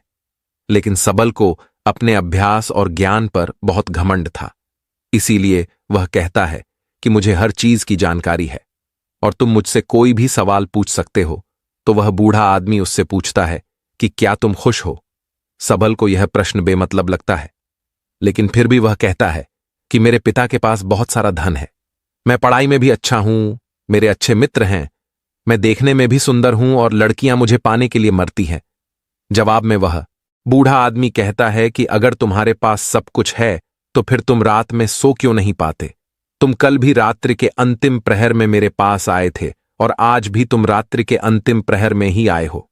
उस बूढ़े व्यक्ति की रहस्यमय बातें सुनकर सबल उसकी तुलना दुनिया के महान दार्शनिकों से करने लगता है और उसे दार्शनिक बाबा के नाम से ही बुलाने लगता है। उसके बाद वह आदमी पूछता है कि अगर तुम देश के सर्वश्रेष्ठ तलवारबाज की प्रतियोगिता का हिस्सा न होते तो तुम क्या कर रहे होते। यह प्रश्न सबल को अंदर से हिलाकर रख देता है, क्योंकि उसने सर्वश्रेष्ठ तलवारबाज बनने के अलावा और कुछ भी नहीं सोचा था। पर उस बूढ़े आदमी ने यह सवाल पूछा, क्यों? सबल को लगता है कि वह आदमी सनकी है, इसीलिए वह घबराकर वहां से चला जाता है और उसे भूलने का प्रयास करने लगता है। अपनी रोजमर्रा की जिंदगी की तरह वह दोस्तों के साथ मजे करता है, नशा करता है और लड़कियों को आकर्षित करके उनके साथ समय बिताता है। और इसी दौरान अचानक सिर्फ एक पल के लिए वह दार्शनिक बाबा उसके सामने आ जाता है, जो एक इशारा था कि सबल अपनी हरकतें सुधारे। तो सबल दार्शनिक बाबा से मिलने उसके पास चला जाता है। उन दोनों में थोड़ी बातचीत के बाद ज्योति नाम की लड़की खाना लेकर आती है, जो कि उस बूढ़े व्यक्ति की मुंहबोली बेटी थी। फिर वो दोनों खाना खाने लगते हैं। तो सबल अपने मुंह में खाना ठोस नहीं लगता है और जल्दी जल्दी खाने लगता है, लेकिन दार्शनिक बाबा कहता है कि तुम्हें अपना खाना आराम से आनंद लेते हुए खाना चाहिए। वह कहता है कि तुम्हारे अंदर बहुत सी गलत आदतें हैं और अगर तुम मुझसे प्रशिक्षु शरण लेना चाहते हो तो आज से ही तुम्हें मित्रों के साथ बेमतलब घूमना, नशा करना, मांस खाना, गलत काम बंद करना पड़ेगा। लेकिन सबल को अपने प्रशिक्षण और अभ्यास पर बहुत घमंड था, तो दार्शनिक बाबा उसे कुछ समय के लिए घुटने मोड़कर खड़े रहने के लिए कहता है, जो देखने में तो बहुत आसान लगता है, लेकिन थोड़ी ही देर में सबल का सब्र जवाब दे देता है और वह वहीं जमीन पर गिर पड़ता है। अपना घमंड टूटने और खुद को भी इज्जत महसूस करने के बाद सबल गुस्से में वहां से जाने लगता है। तो दार्शनिक बाबा उसे कहता है कि आत्म अनुभव हमें बहुत सी नई चीजें सिखाता है। हमारे अंदर हर सवाल का जवाब है, इसीलिए बाहर से सोचना बंद करो और अपने अंदर अपने आत्म अनुभव से उनके जवाब ढूंढ लो। फिर तुम्हें पता चलेगा कि तुम रात को इसलिए नहीं सो पाते क्योंकि तुम अंदर से खाली हो और तुम्हें अपने खालीपन से डर लगता है। वह यह भी कहता है कि एक योद्धा के लिए शरीर और दिमाग दोनों पर नियंत्रण होना बेहद जरूरी है और वह सबल को एक योद्धा की तरह प्रशिक्षित करने के लिए मान जाता है। अगले दिन सबल जब अपने आश्रम के अभ्यास मैदान में जाता है तो वहां उसे पता चलता है कि उसके मित्र के हाथ में अभ्यास के दौरान गहरी चोट आ गई है और अब उसका मित्र देश की सबसे बड़ी प्रतियोगिता में हिस्सा नहीं ले पाएगा। इस बात से सबल के मित्र को प्रशिक्षित करने वाला शिक्षक बहुत परेशान था, क्योंकि वह तीरंदाजी में सबसे श्रेष्ठ योद्धा था। रात को सबल फिर दार्शनिक बाबा से मिलने जाता है। उस समय दार्शनिक बाबा बैलगाड़ी के पहिए को सुधार रहे थे। वह सवाल से एक लोहे का टुकड़ा मांगता है, तो सवाल जानबूझकर उस लोहे के टुकड़े को बाबा की तरफ तेजी से फेंकता है, लेकिन बाबा बिना उसकी ओर देखे बड़ी आसानी से उस लोग के टुकड़े को अपने हाथों में पकड़ लेता है। सबल दोबारा से ऐसा करता है, लेकिन दार्शनिक बाबा फिर से उसे बिना देखे पकड़ लेता है। दार्शनिक उससे कहता है कि हमारे दिमाग में लाखों बेतुके विचार चलते रहते हैं जो हमारे लक्ष्य को धुंधला बनाकर हमें भटका देते हैं। फिर वह सवाल को थप्पड़ मारकर उसे उठता है और बदले में मुक्का मारने के लिए कहता है। पहले तो सबल शांत रहता है, लेकिन जब वह दार्शनिक बाबा पर हमला करता है तो दार्शनिक उसे पलक झपकते ही उसे नीचे गिरा देते हैं और उससे कहता है कि अपने लक्ष्य के अलावा जो कुछ भी तुम्हारे दिमाग में चल रहा है वह सब बेकार है। उस कचरे को अपने दिमाग से बाहर निकाल दो। और वह उसे अगली सुबह नदी के पुल के ऊपर मिलने बुलाता है। अगले दिन जब सबल नदी के पुल पर पहुंचता है तो दार्शनिक उसे धक्का देकर पुल से नीचे गिरा देता है। सफल गुस्से में दार्शनिक पर चिल्लाने लगता है। तब दार्शनिक कहता है, जिस पल तुम नीचे गिर रहे थे उस पल तुम्हारा दिमाग बिल्कुल खाली था, अब फिर से उसमें कचरा भर चुका है। सफल गुस्से में कहता है कि मेरे दिमाग में कोई कचरा नहीं भरा है। तो दार्शनिक सबल के दिमाग पर नियंत्रण करके वह सब देखने लगता है जो उसके दिमाग में चल रहा था। फिर वह कहता है कि अगर तुम अपना ध्यान इन फिजूल के विचारों में रखोगे तो तुम अपने वर्तमान के पलों को जी नहीं पाओगे, और जब तुम अपना सारा ध्यान वर्तमान के पलों में रखोगे तब तुम्हें पता चलेगा कि तुम क्या कर सकते हो और इतने अच्छे से कर सकते हो। सबल को चोट लगने के बाद तीरंदाजी सिखाने वाला शिक्षक सभी छात्रों की परीक्षा ले रहा था। इस दौरान सबल दार्शनिक के सिखाए तरीके से अपने ध्यान को एकाग्र करने में सफल हो जाता है और पूरी एकाग्रता के साथ तीरंदाजी का बेहतरीन प्रदर्शन करके दिखाता है, जो कि शायद उसके मित्र से भी बेहतर था। सभी लोग ऐसे प्रदर्शन को देखकर हैरान रह जाते हैं। फिर उस रात दार्शनिक को पूरी बात बताता है। वह खुश था और उसे अपने प्रदर्शन पर नाज था, क्योंकि दूसरे खिलाड़ी योद्धा उससे जलने लगे थे। लेकिन दार्शनिक को उसकी बातों में कोई दिलचस्पी नहीं थी। वह कहता है कि तुम अभी भी अतीत में जी रहे हो और तुम्हें अपने प्रदर्शन पर घमंड भी है। इसका मतलब अभी तुम कुछ भी नहीं सीखा। इतना कहकर वह उसे घर जाने के लिए कहता है और आज रात उसे कुछ भी सिखाने से मना कर देता है। लेकिन यहां कुछ अजीब होता है। सबल वहां छुपकर सुबह होने का इंतजार करता है और सुबह होते ही दार्शनिक का पीछा करने लगता है। दार्शनिक सांभर के अभ्यास मैदान में चला जाता है और जाकर एक ऊंचे स्थान में बैठ जाता है। सबल दार्शनिक के बगल में जाकर बैठता है तो वह महसूस करता है कि वह सभी खिलाड़ी योद्धाओं के दिमाग को पढ़ पा रहा है। वह उनके दिमाग में चल रही सभी बातों को सुन सकता है। उसे हैरानी तो तब होती है जब सबल स्वयं को उस अभ्यास मैदान में आते हुए देखता है। यह देखकर वह अपनी जगह से नीचे गिर जाता है। फिर उसे पता चलता है कि यह सब तो उसका भ्रम है। न तो सुबह हुई थी और न ही उसने दार्शनिक का पीछा किया था। यह तो दार्शनिक था जो उसके दिमाग से खेल रहा था। दार्शनिक उससे कहता है कि अभी तो तुम्हें बहुत कुछ सीखना बाकी है। लेकिन सबल बुरी तरह से डर चुका था तो वह घबराकर वहां से चला जाता है। इस घटना का सवाल पर उल्टा असर पड़ता है। उसका आत्मविश्वास नीचे गिरने लगा था, जो उसके साथी योद्धा भी महसूस करते हैं और उसका शिक्षक भी, क्योंकि उसका प्रदर्शन कमजोर पड़ने लगा था। अगले दिन वह दार्शनिक के घर के बाहर ज्योति को देखता है, जो कि दार्शनिक के लिए खाना लेकर आई थी। वह उससे कहता है कि मुझे लगा था कि दार्शनिक के तरीकों से मैं एक बेहतर योद्धा बन सकता हूं, लेकिन मेरे साथ बिल्कुल उल्टा हो रहा है। फिर दार्शनिक सबल से वो सारे काम करवाता है जो आज से पहले उसने कभी नहीं किए थे, जैसे कि कचरा साफ करना, गंदगी साफ करना, कपड़े धोना और लोगों की मदद करना, दोस्तों के साथ घूमना और गप्पे मारना, बंद मांस खाना, बंद सवाल। ये सब कर तो रहा था, लेकिन उसे यह सब बेमतलब लग रहा था। उसका प्रदर्शन सुधारने की बजाय दिन प्रतिदिन खराब होता जा रहा था, क्योंकि वह दार्शनिक की शिक्षाओं को समझ नहीं पा रहा था। और एक दिन तंग आकर वह दार्शनिक से झगड़ने लगता है। वह कहता है कि गंदगी साफ करके मैं कौन सा योद्धा बन सकता हूं। लेकिन दार्शनिक कहता है कि मैं तुम्हें किसी भी स्थिति में ध्यान करना सिखा रहा था और इससे तुम घमंड और बुरी आदतें कम हो जाएंगी। लेकिन सबल का गुस्सा बढ़ता ही जा रहा था। वह कहता है कि तुमने पहले दिन मुझसे पूछा था कि क्या मैं खुश हूं, तो आज मैं तुमसे पूछता हूं कि क्या तुम इस खंडहर घर में खुश हो। असल में सफल को लगता है कि दार्शनिक जिंदगी से हारा हुआ व्यक्ति है जो अपनी जिंदगी में सफल नहीं हो पाया है और उसकी रहस्यमयी बातें सुनकर वह गलती से उसके चक्कर में फंस गया है।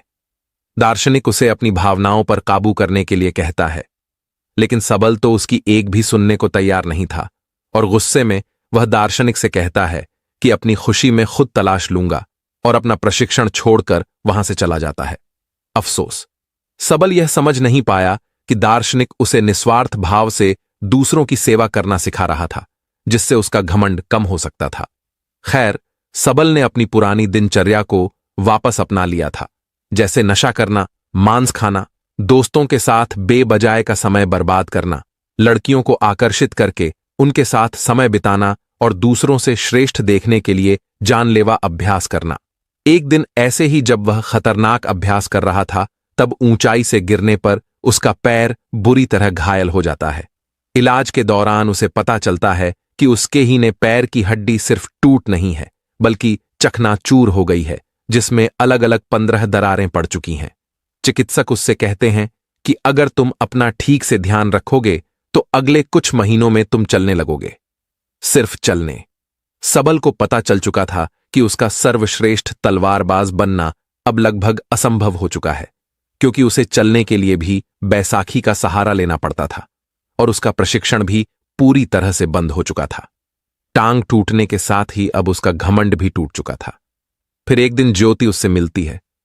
उसे सबल की चिंता हो रही थी, क्योंकि देश की सबसे बड़ी प्रतियोगिता में हिस्सा लेने का उसका सपना टूट चुका था। वह दोनों एक दूसरे को अच्छी तरह से समझते थे और वह एक दूसरे को पसंद भी करने लगे थे। साहब अपने सपने को यूं ही टूटा हुआ नहीं देखना चाहता था, इसीलिए वह अपने शिक्षक से मिलता है और कहता है कि मैं अभी की छोटी छोटी प्रतियोगिताओं में तो हिस्सा नहीं ले पाऊंगा, लेकिन 10 महीने बाद योद्धाओं के चुनाव की जो अंतिम प्रतियोगिता होगी, मैं उसमें जरूर हिस्सा लूंगा, जिसके लिए उसने प्रतियोगिता कराने वाली समिति को अपना आग्रह पत्र भी भेज दिया है। लेकिन शिक्षक को उसकी हालत देखकर लगता है कि सबल अब कभी भी प्रतियोगिता में हिस्सा नहीं ले पाएगा, क्योंकि उसके पैर की हड्डियां टूटी हुई हैं और अब उसका प्रशिक्षण भी बंद हो चुका है। अपने सपने को टूटता हुआ देखकर सबल गुस्से से भर जाता है और घर जाकर तोड़फोड़ करने लगता है। यह द्वार उसकी जिंदगी का सबसे मुश्किल दौर था। उसका सब कुछ बर्बाद हो चुका था। अब उसके जिंदा रहने का कोई मतलब नहीं था। इसीलिए अपनी जिंदगी खत्म करने के लिए वह एक ऊंची पहाड़ी पर चढ़ जाता है। इससे पहले कि वह नीचे कूद पाता, वहां कुछ अजीब होने लगता है। उसे एक इंसान नजर आता है जो कोई और नहीं बल्कि उसी की बुरी परछाई थी। वह परछाई उसके घमंड, उसके गुस्से, उसके डर, उसके संदेह और उसके अंदर चल रहे ही उथल पुथल को दर्शाती है। वह कोई और नहीं बल्कि उसी के अंदर का शैतान था जो सबल को नीचे कूदने के लिए उकसा रहा था। यहां सबल समझ जाता है कि अगर वह अपने अंदर की सभी बुराइयों को खत्म कर देगा तो उसके अंदर शांति आ जाएगी। तभी वह शैतान नीचे गिरकर हमेशा के लिए खत्म हो जाता है। लेकिन यह सब तो बस उसका एक सपना था। शैतान तो अभी भी उसके अंदर ही था। उसने सपने के जरिए अपनी जिंदगी की सच्चाई को देखा था। तो मदद मांगने तो उस दार्शनिक के पास चला जाता है। सबल दार्शनिक के पास जाकर रोने लगता है। दार्शनिक उससे कहता है कि हर चीज का एक मकसद होता है। अब तुम्हें अपने सवालों के जवाब अपने अंदर से ही ढूंढने पड़ेंगे, और जब तक तुम्हें अपने अंदर से कोई खास जवाब नहीं मिलता, तब तक तुम उस पेड़ के नीचे बैठे रहो। सबल पेड़ के नीचे बैठकर सोचने लगता है। उसके पास समय तो बहुत था, लेकिन वह क्या सोचे, उसे यह पता नहीं था। वह बार बार अपने नए जवाब के साथ दार्शनिक से मिलता, लेकिन हर बार दार्शनिक उसके जवाब से संतुष्ट नहीं होता था और उसे वापस भेज देता था। फिर सारी रात सोचने के बाद जब सुबह वह एक नई शादीशुदा जोड़े को देखता है तो उसे अपना जवाब मिल जाता है। फिर सबल दार्शनिक के पास जाता है और कहता है कि हमारी जिंदगी का एक एक पल बहुत खास है, हमें अपनी जिंदगी की कद्र करनी चाहिए। उसका यह जवाब सुनकर दार्शनिक खुश हो जाता है। सवाल को अपनी जिन जिंदगी की कीमत पता चल चुकी थी, अब ऊंचाई से कूदने के विचार उसके दिमाग में नहीं आएंगे। दार्शनिक के साथ रहते हुए वह बहुत सी नई बातें सीखता है। दार्शनिक उसके अंदर फिर से जीने की आशा भरता है और अपनी जिंदगी फिर से शुरू करने के लिए उसे तैयार करता है। फिर एक दिन सबल अपने मित्रों से मिलता है और अतीत में अपने बुरे व्यवहार के लिए उनसे माफी मांगता है। उसके मित्र सबल का यह रूप देखकर हैरान रह जाते हैं। दार्शनिक के विचारों ने सबल को पूरी तरह से बदल दिया था और एक दिन सबल दार्शनिक से कहता है कि वह उसी की तरह लोगों के निस्वार्थ भाव से सेवा करने के लिए तैयार है, लेकिन दार्शनिक उसे उसकी तलवारबाजी का प्रशिक्षण फिर से शुरू करने के लिए कहता है। पर सबल उससे सहमत नहीं होता। वह कहता है कि मेरे पैर की हड्डी टूटी हुई है, मैं यह नहीं कर सकता। दार्शनिक कहता है कि एक योद्धा कभी भी अपनी जीत या श्रेष्ठता की चिंता नहीं करता। उसे जो काम सबसे प्यारा है वह उसे करता रहेगा, चाहे उसमें उसकी जान ही होना चली जाए। फिर दार्शनिक उसे अभ्यास के लिए एक छोटे से मैदान में ले जाता है, जिसे उसने तब तैयार किया था जब सबल घायल होकर बिस्तर में पड़ा था। अपने पैर में 15 छोटे होने के बाद भी सबल पूरी मेहनत और लगन से अभ्यास करता है और खुद को आने वाली प्रतियोगिता के लिए तैयार करता है। और एक दिन जब वह अभ्यास के लिए अपने पुराने आश्रम में जाता है तो उसे देखकर उसके साथी योद्धा और शिक्षक हैरान रह जाते हैं। लेकिन सबल की परेशानी तो बढ़ती है जब उसका शिक्षक उसे एक चिट्ठी देता है। प्रतियोगिता आयोजित कराने वाली समिति ने सबल की प्रतियोगिताओं में हिस्सा लेने के लिए मना कर दिया था। समिति ने सबल के चिकित्सकों से बात की।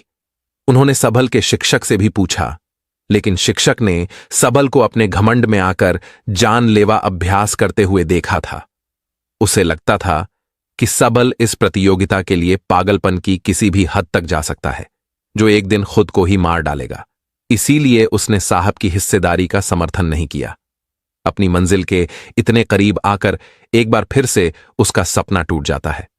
दार्शनिक उससे कहता है कि कोई भी असहमति पत्र तुम्हें रोक नहीं सकता, तुम वाह करते रहो जो तुम्हें अच्छा लगता है। लेकिन सबल कहता है कि मेरा लक्ष्य सिर्फ अभ्यास करना नहीं, बल्कि देश की सबसे बड़ी प्रतियोगिता में स्वर्ण पदक जीतना है। दार्शनिक कहता है कि स्वर्ण पदक जीतना सिर्फ एक लालच है। अगर वह मिल भी जाए तो क्या, जब तक तुम अंदर से खुश नहीं हो, कोई भी बाहरी चीज तुम्हें खुशी नहीं दे सकती। दार्शनिक उसे अपनी भावनाओं पर काबू करने के लिए कहता है, लेकिन सबल बहुत परेशान था। वह गुस्से में आकर दार्शनिक से कहता है कि मैं अपना सब कुछ छोड़ने के लिए तैयार था, लेकिन तुमने मुझे फिर से प्रशिक्षण के लिए कहा। वह काफी हताश हो चुका था, उसे कुछ समझ नहीं आ रहा था, तो अपने अंदर से जवाब ढूंढने के लिए वह उस पेड़ के नीचे बैठ जाता है। दार्शनिक उसकी तरफ को देखता है तो उसे कल सुबह अपने साथ एक पहाड़ के ऊपर चलने के लिए कहता है, जहां कोई खास चीज है। फिर अगली सुबह सबल बुरी तरह थका देने वाला लंबा सफर तय करता है। दार्शनिक उसके आगे की तरफ था और पीछे पीछे सबल। जब वह पहाड़ी की चोटी पर पहुंचते हैं तो सबल दार्शनिक से पूछता है कि बताओ, आप मुझे क्या दिखाना चाहते थे? यह पहाड़, यह नजारा या फिर कुछ और? तो दार्शनिक उसके पैर के पास पड़े एक पत्थर की ओर इशारा करता है और कहता है कि मैं तुम्हें यह पत्थर दिखाने के लिए यहां लाया हूं। इतना सुनने के बाद सबल निराश हो जाता है। वह कहता है कि आधे दिन का इतना लंबा सफर तय करके हम यहां इस मामूली पत्थर को देखने आए हैं।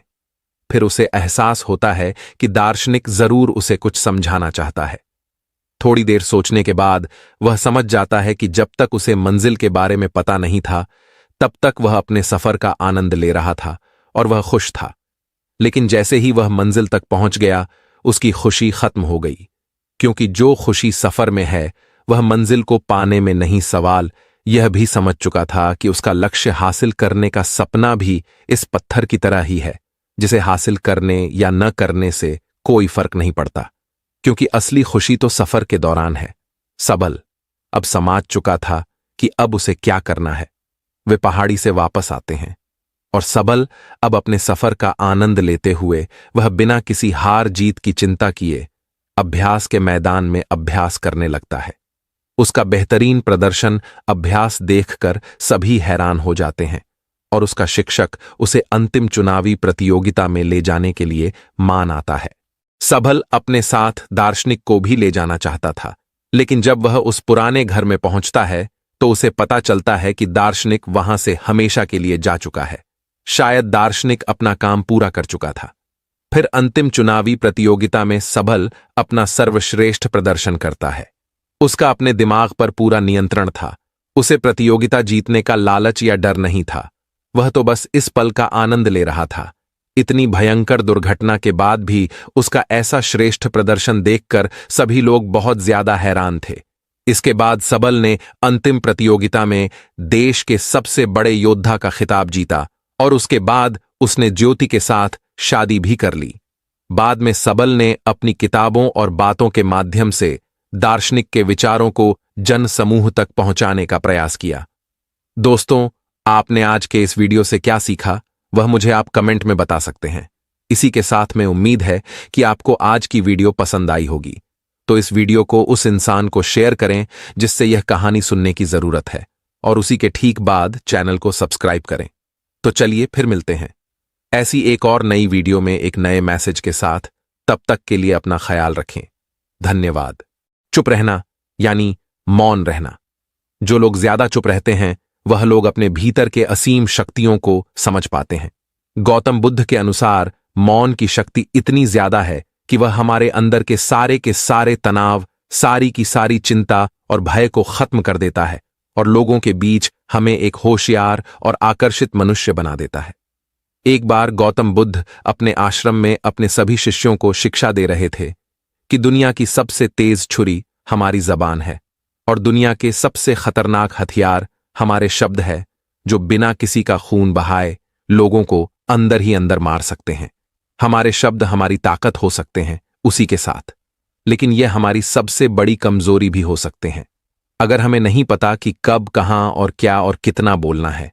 यदि हम सही समय पर सही इरादे के साथ सही शब्दों का प्रयोग करते हैं तो यह हमें एक सफल व्यक्ति बनाता है, लेकिन अगर हम सही समय पर सही इरादे से सही शब्दों का इस्तेमाल नहीं करते तो यह हमारे जीवन को नर्क से बदतर बना सकता है। तो दोस्तों, आज की स्टोरी के माध्यम से मैं आपको बताने वाला हूं कि चुप रहकर कैसे हम अपने जीवन को बदल सकते हैं। आपको चुप रहने की शक्ति का एहसास इस वीडियो में होने वाला है।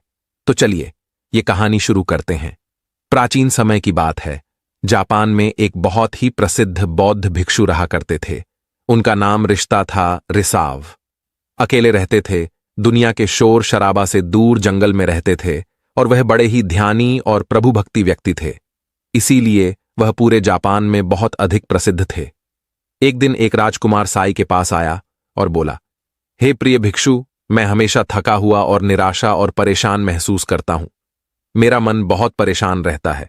हालांकि मेरे पास सब कुछ है, दौलत, शोहरत, सुख सुविधा, जो हर व्यक्ति चाहता है या पाने की इच्छा करता है, लेकिन फिर भी मेरे अंदर इतनी अशांत थी और चिंता क्यों है।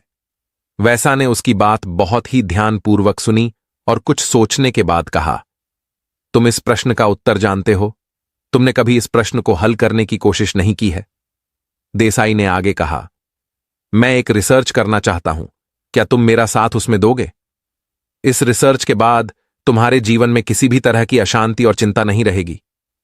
यह बातें सुनकर राजकुमार बहुत हैरान था। उसने देसाई से कहा, बताइए, मुझे क्या करना होगा? अपने मन की शांति के लिए मैं कुछ भी करने को तैयार हूं। राजकुमार की इन्हीं बातों को सुनकर भिक्षु ने कहा, तो फिर आप अगले 15 दिनों के लिए मेरे आश्रम में रहोगे और एक सामान्य व्यक्ति की तरह अपना जीवन व्यक्तित्व करोगे, और इन 15 दिनों में तुम अकेले और चुपचाप रहोगे, जितना हो सके कम बोलोगे। राजकुमार उस भिक्षु की बातें सुनकर सहमत हो गया। पहले दिन राजकुमार को लगा कि उसका मन सामान्य से अधिक परेशान और विचलित है। उसके मन में तरह तरह के विचार आ रहे थे और वह आम लोगों की तरह जीवन जीने में असहज महसूस कर रहा था। उसे अंदर से बोलने की इच्छा हो रही थी, लेकिन वह चुपचाप रहा। उसके मुंह से एक भी शब्द नहीं निकला, बस मन मारकर चुपचाप बैठा रहता। लेकिन रात होते होते उसके अंदर ही अंदर शांति का अनुभव होने लगा। उसके लिए यह अनुभव अजीब था। वह खुद से पूछ रहा था कि वह अंदर ही अंदर इतना खुश क्यों है और उसकी आंतरिक बेचैनी और उसकी चिंता कम क्यों होने लगी है। अगले दिन राजकुमार अकेला चुपचाप बैठा रहा और वह प्रकृति को निहार रहा था। वह पौधों को, फूलों को, आकाश में उड़ रहे पक्षियों को। वह अपने जीवन में पहली बार यह अद्भुत दृश्य महसूस कर रहा था कि उसके पास कितनी सुंदरता है। वह दिन भर प्रकृति की सुंदरता को निहारता रहता और उसकी ताजगी को महसूस करता रहता। इसी तरह से 10 दिन हुए और उसके मन की सारी बेचैनी, सारी हलचल, सारी उथल पुथल और सारा तनाव गायब हो गया। 11वें दिन की सुबह राजकुमार फिर एकांत में बैठ गया और कुछ मिनट में उसकी आंखें अपने आप बंद हो गईं और वह गहरे ध्यान में चला गया। पूरे दिन वहीं पर आंखें बंद करके बैठा रहा और गहरे ध्यान में डूबा रहा। न कोई शब्द, न कोई चिंता। राजकुमार भीतर से असीम शांति और आनंद से भर गया। राजकुमार अपने बाकी के 4 दिन इसी तरह से ध्यान में बिताने के 15 दिन बाद रसाई के सामने प्रस्तुत हुआ और उनको प्रणाम करके बोला, भिक्षु, मुझे उत्तर मिल गया कि मेरे मन में इतनी उथल पुथल और चिंता क्यों थी। मैं जान गया कि मेरा मन इतना अशांत और विचलित क्यों था।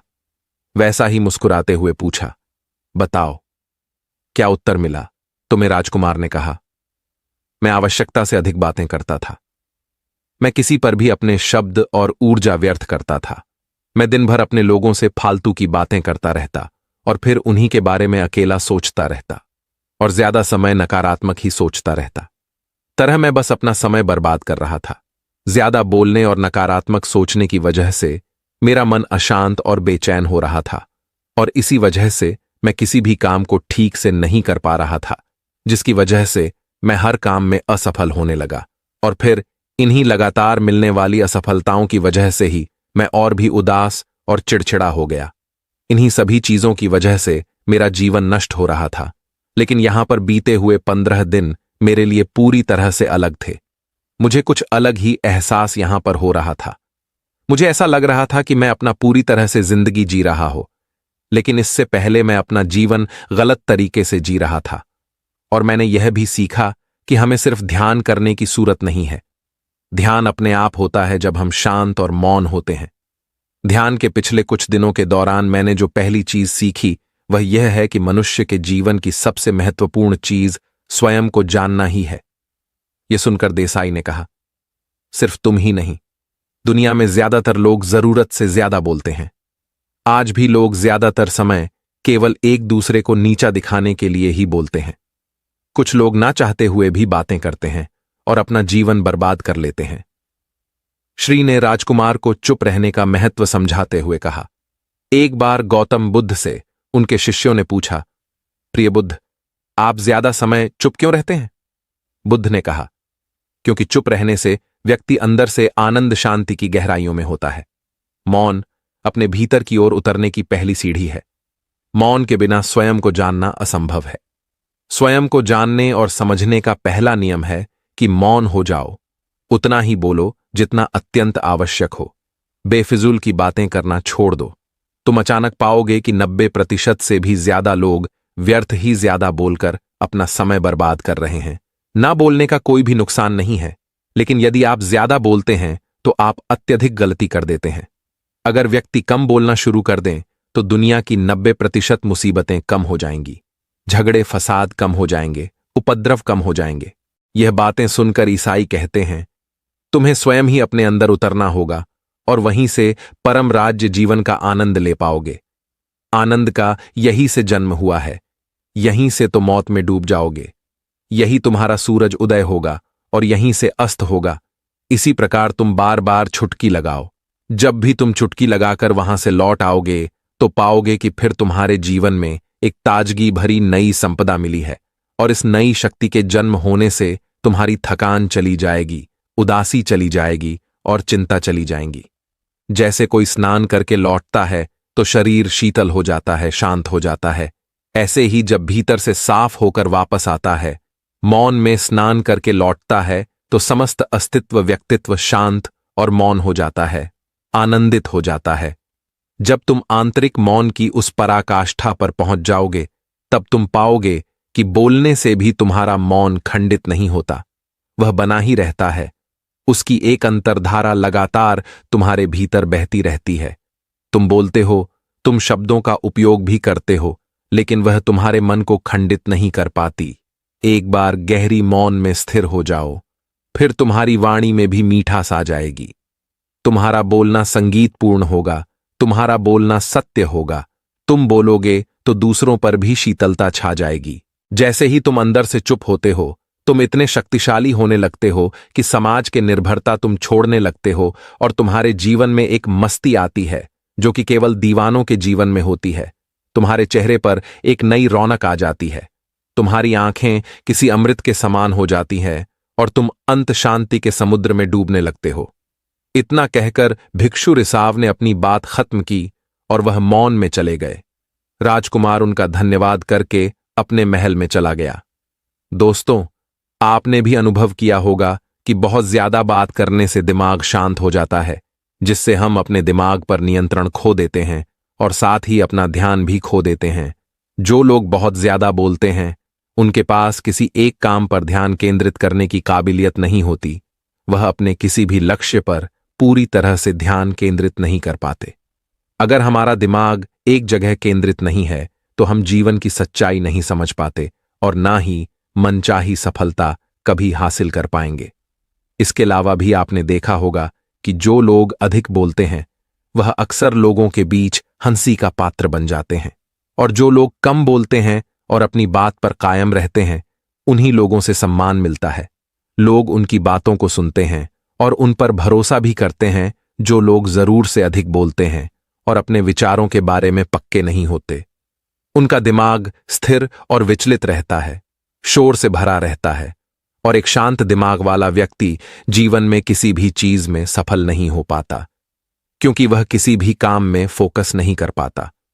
यदि किसी व्यक्ति को यह पता है कि उसे कब, कहां और क्या बोलना है, तो वहां व्यक्ति सच में बहुत बुद्धिमान है, और ऐसा व्यक्ति जहां भी जाता है उसका व्यक्तित्व आकर्षक का केंद्र बन जाता है, और वह जो कुछ भी करता है उसमें बहुत शक्ति होती है। दोस्तों, ये कहानी तो कुछ भी नहीं है। आप ये कहानी सुनकर आपने यह तो जान लिया कि हमें चुप रहना क्यों जरूरी है, लेकिन आप हमारी इसी वीडियो की अगली कहानी में जानेंगे कि हमें कौन कौन सी जगहों पर चुप रहना चाहिए। तो चलिए ये कहानी शुरू करते हैं। आश्रम के सभी शिष्य जब कामों में लगे होते थे तो एक शिष्य कोने में बैठा चुपचाप अपने आप में खोया रहता था। वह अक्सर किसी से ज्यादा बात नहीं करता था। आश्रम की सभी जिम्मेदारियां पूरी करने के बाद जहां सभी शिष्य पूरे दिन की घटनाओं की चर्चा करने लगते हैं, वहीं पर वह शांत रहने वाला बच्चा एक बरगद के पेड़ के नीचे बैठकर ध्यान करने लगता। सभी बच्चों को आश्चर्य होता था, क्योंकि उसका कोई दोस्त नहीं था। वह अक्सर आश्रम में अकेला ही घूमता रहता था। यह देखकर उसके गुरु को बड़ी प्रसन्नता होती थी। उसे लगता था कि कोई तो है आश्रम में जो मौन यानी कि चुप रहने की ताकत को समझता है, उसके महत्व को समझता है। आश्रम के बारे में जब भी कोई जरूरी निर्णय लेना होता, उसकी राय जरूर लिया करते थे। लेकिन यही बात गुरुजी के एक दूसरे शिष्य को बड़ी खटकती थी, क्योंकि वह गुरुजी का प्रिय शिष्य बनना चाहता था। इसीलिए वह जी के सामने दूसरे बच्चों के कामों में कुछ न कुछ कमियां निकालता रहता था, जिससे गुरुजी उसे महान समझने लग जाए। अक्सर वह अपनी जिम्मेदारियां पूरी तरह से निभाने का दिखावा भी करता, चाहे उससे कोई सलाह ना भी मांगे, लेकिन फिर भी वह उन्हें अपनी सलाह देता रहता था। वह बहुत ही बातूनी शिष्य था और आश्रम के दूसरे सभी शिष्यों में बहुत प्रसिद्ध भी था, क्योंकि वह सबसे हंसी मजाक करता रहता था, उनसे दिन भर बातें करता रहता था। इसीलिए उसकी सबसे दोस्ती हो गई थी। लेकिन जब आश्रम के गुरु उसकी राय न लेकर दूसरे शिष्यों की राय लेते थे, तो यह बात उसे बड़ी खटकती थी। उसे यह लगता था कि वह उस दूसरे शिष्यों से ज्यादा बुद्धिमान है, लेकिन गुरुजी फिर भी उसकी तरफदारी करते हैं। ऐसा नहीं था कि गुरुजी को बातूनी शिष्य के स्वभाव के बारे में पता नहीं था, लेकिन गुरुजी उसे अपने तरीके से सीख देना चाहते थे, ताकि ज्यादा बोलने की आदत, दिखावा करने की आदत, दूसरों में कमियां निकालने की आदत हमेशा हमेशा के लिए खत्म हो जाए और वह मौन रहकर ध्यान की गहराइयों को छुपाए। असल में हर सच्चे गुरु की यही इच्छा होती है। वह किसी तरीके से उस बातूनी शिष्य को एहसास कराना चाहते थे कि चुप रहने से ही उसे असीम सत्य को जाना जा सकता है। उस विराट का एहसास चुप होकर ही किया जा सकता है। एक दिन गुरुजी को एक तरीका सूझा। उन्होंने आश्रम के सभी बच्चों को अपने पास बुलाया और कहा कि मैं तुम सभी को 2-2 हिस्सों में बांटकर अलग अलग गांवों में भिक्षा मांगने के लिए भेज रहा हूं, और जो भी 2 बच्चे सबसे ज्यादा भिक्षा मांगकर लाएंगे, उन दोनों को आश्रम की सभी जिम्मेदारियां निभाने का मौका दिया जाएगा। अपनी बात जारी रखते हुए गुरुजी ने बताया कि भिक्षा मांगने से हमारा अहंकार खत्म होता है, इसीलिए हर शिष्य पूरे मन से भिक्षा मांगे, कोई भी इस काम को औपचारिकता में ना लें, वरना तो वह अपने जीवन का बहुत बड़ा ज्ञान खो देंगे। आश्रम के गुरुजी ने जानबूझकर बातूनी शिष्य और चुप रहने वाले शिष्य की जोड़ी बना दी। बातूनी शिष्य के मन में सिर्फ एक ही बात चल रही थी कि इस बार उसे मौका मिला है और इस बार वह गुरुजी को दिखा देगा कि वह चुप रहने वाले शिष्य से कितना ज्यादा प्रतिभावान है।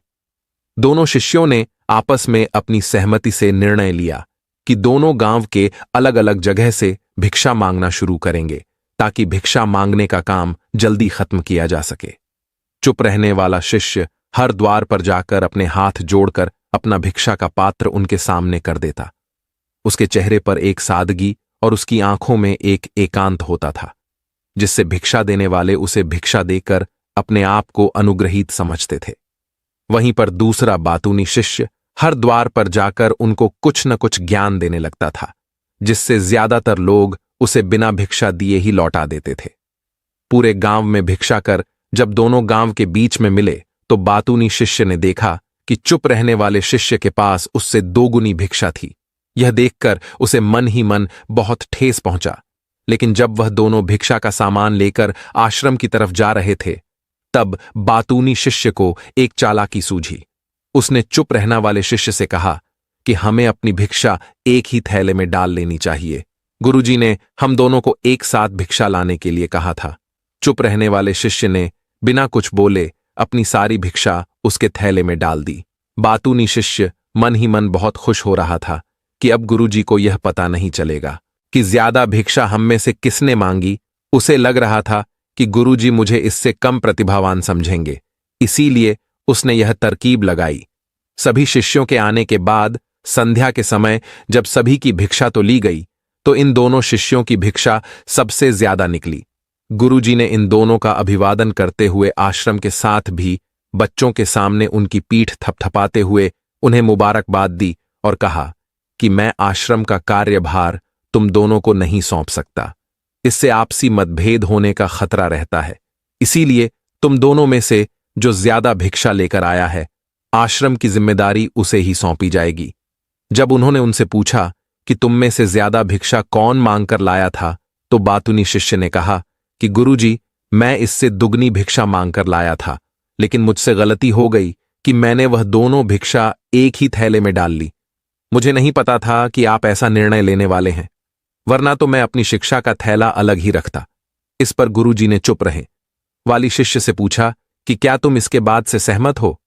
क्या तुम इससे कम भिक्षा लेकर आए थे? यह सुनकर चुप रहने वाले शिष्य ने कहा कि गुरुजी, मेरे पास ऐसा कोई साधन नहीं है जिससे मैं यह साबित कर पाऊं कि मैं इससे ज्यादा भिक्षा लेकर आया था।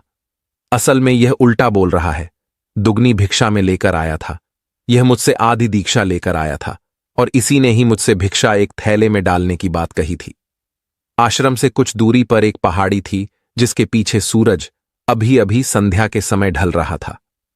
गुरुजी को तो पता था कि सच कौन बोल रहा है, लेकिन बाकी बच्चों के सामने सच साबित करने के लिए उन्होंने उन दोनों से एक सवाल पूछा कि पीछे पड़ा गाड़ी पर तुम्हें क्या दिखाई दे रहा है? यह सुनकर वाचाल शिष्य झट से बोल पड़ा कि गुरुजी, पहाड़ी के पीछे सूरज अपना रंग बिखेर रहा है। आसमान में लालिमा छाई हुई है। यह बहुत ही सुंदर दृश्य है। वह तो और भी बहुत कुछ कहना चाहता था, लेकिन गुरुजी ने उसे चुप करते हुए दूसरे शिष्य से जवाब जानने के लिए जब उसकी तरफ देखा तो उसकी आंखों में आंसू भरे हुए थे। श्रद्धा, भक्ति और प्रेम से उसकी आंखें भर आई थीं। जी ने सभी बच्चों को संबोधित करते हुए कहा कि मैंने सवाल किया था कि पहाड़ी के पीछे तुम्हें क्या दिखाई दे रहा है? ज्यादातर लोगों को यही दिखाई देगा कि एक बहुत सुंदर दृश्य है, लेकिन मजे की बात यह है कि सुंदरता बोलकर नहीं बताई जा सकती, उसे महसूस किया जा सकता है और सामने वाला उस सुंदरता को आपकी आंखों में देख पाता है। चुप रहने वाले शिष्य की तरफ इशारा करते हुए गुरुजी ने कहा कि असल में सुंदरता इसी बच्चे ने देखी है। दूसरे बच्चे ने सिर्फ सुंदरता की व्याख्या की है, लेकिन इसने वास्तविकता में उस सुंदरता को महसूस किया है। अपने आप को ऊंचा दिखाने की सभी कोशिशें नाकाम होती देख वाचाल शिष्य वहीं पर फूट फूट कर रोने लगा। उसको चुप कराते हुए गुरुजी ने कहा कि बेटा, मुझे पहले से पता था कि तुम झूठ बोल रहे हो, लेकिन मैं तुम्हें उस झूठ का एहसास कराना चाहता था। सभी बच्चों को संबोधित करते हुए गुरुजी ने बताया कि शब्द जाल की तरह होते हैं। हमारे ज्यादा बोलने की वजह से बहुत सारी समस्याएं पैदा होती हैं। जब कोई आदमी एक बात को बढ़ा चढ़ाकर बोल देता है तो उसे सिद्ध करने के लिए वह शब्दों के जाल में फंसता चला जाता है और इसी वजह से अंतर्मुखी होने की बजाय वह बहिर्मुखी होता चला जाता है। वहीं पर जिस भी व्यक्ति को अपनी अंतर यात्रा करनी होती है उसे सबसे पहले चुप रहना सीखना होता है। जरूरत से ज्यादा बोलना या फिर हर वक्त बोलते ही रहना, यह सब हमारी अंतर यात्रा में बाधा बन जाती है। जब आप चुप रहने का अभ्यास करते हैं तो आप अपने साथ वक्त बिताने लगते हैं, जिससे कि आप अपने एकांत को जान पाते हैं। और एक बार अगर मन में एकांत स्थापित हो जाए तो आपकी आंखों में, आपके चेहरे पर वह सादगी, वह एकांत, वह स्पष्टता की झलक, सब कुछ सामने नजर आने लगता है। कुछ साबित करने को नहीं रह जाता, कुछ बताने को नहीं रह जाता, सब कुछ आंखों में देखा जा सकता है। चुप रहने वाले शिष्य की तरफ इशारा करते हुए गुरुजी ने कहा कि अभी जो दृश्य है इस बच्चे ने देखा, वह ज्यादा बोलने वाला आदमी कभी नहीं देख पाएगा। वह अपनी बुद्धि से तर्क वितर्क करता रहेगा कि उसे क्या क्या दिखाई दे रहा है, लेकिन उसमें से वह महसूस कुछ भी नहीं कर पाएगा। उसे दिखाई दे जाएंगे पहाड़, सूरज या फिर उसकी लालिमा, लेकिन उस सुंदरता को, उस रात को, उस अद्वैत को वह कभी नहीं देख पाएगा। अगर चुप रहने की कला सीख नहीं है तो तुम्हें सबसे पहले एक बात ध्यान रखनी होगी कि तुम्हें किसी को भी प्रभावित करने की कोशिश नहीं करनी है। ज्यादातर लोग इसी वजह से ज्यादा बोलते हैं, क्योंकि वह दूसरों को प्रभावित करना चाहते हैं, अपने आप को साबित करना चाहते हैं, और उस साबित करने के चक्कर में अब शब्दों के जाल में फंसते चले जाते हैं और धीरे धीरे वहीं उनकी आदत बन जाती है। अगर कोई व्यक्ति दूसरों को प्रभावित करना चाहता है तो वह कितने लोगों को प्रभावित कर पाएगा। उसकी यह भूख बढ़ती जाएगी और वहीं संसार में सभी को कभी भी प्रभावित नहीं कर पाएगा। इसलिए यह समझने की बात होती है कि बहिर्मुखी होने की बजाय हम अंतर्मुखी होकर अपने आप को समझ सकते हैं। अपनी बातों को खत्म करते हुए गुरुजी ने अपना आखिरी संदेश दिया। उन्होंने बताया कि अगर कोई व्यक्ति ज्यादा समय तक चुप नहीं रह सकता तो उसे थोड़े समय से अभ्यास करना चाहिए। निश्चित संकल्प लेकर किसी वृद्ध की भांति दिन में कुछ समय है, या फिर हफ्ते में कुछ समय, या फिर एक दिन चुप रहने का अभ्यास जरूर किया जाना चाहिए। इससे हमारी चुप रहने की आदत धीरे धीरे खुद ब खुद है। चुप रहने की कला सीखने के बाद आपकी बुद्धिमानी और आपकी स्पष्टता दोनों में बहुत ज्यादा फायदा होगा।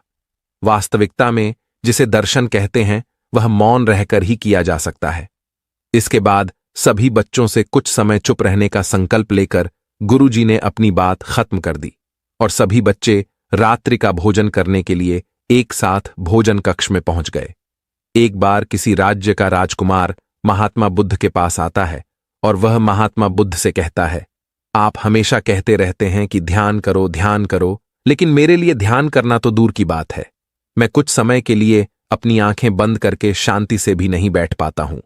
मेरा मन इतना बेचैन है कि यह हर समय कुछ ना कुछ सोचता रहता है। मैं जब भी ध्यान करने बैठता हूं तो मेरे अंदर विचारों का तूफान आने लगता है, लोगों के बारे में सोचकर, अपने जीवन की बेटी घटनाओं के बारे में और अपने भविष्य के बारे में, और ऐसी ही न जाने कितने सारे अजीबोगरीब विचार लगातार मेरे मन में आते रहते हैं। मैं इन्हें रोकने की बहुत कोशिश करता हूं, लेकिन जब मैं इन्हें रोकने में असफल हो जाता हूं तो मैं ध्यान को तोड़कर बैठ जाता हूं। इतनी बातें कहने के बाद वह महात्मा बुद्ध की ओर देखता है और कहता है, बुद्ध, आप मेरी इस समस्या का कोई समाधान बताएं।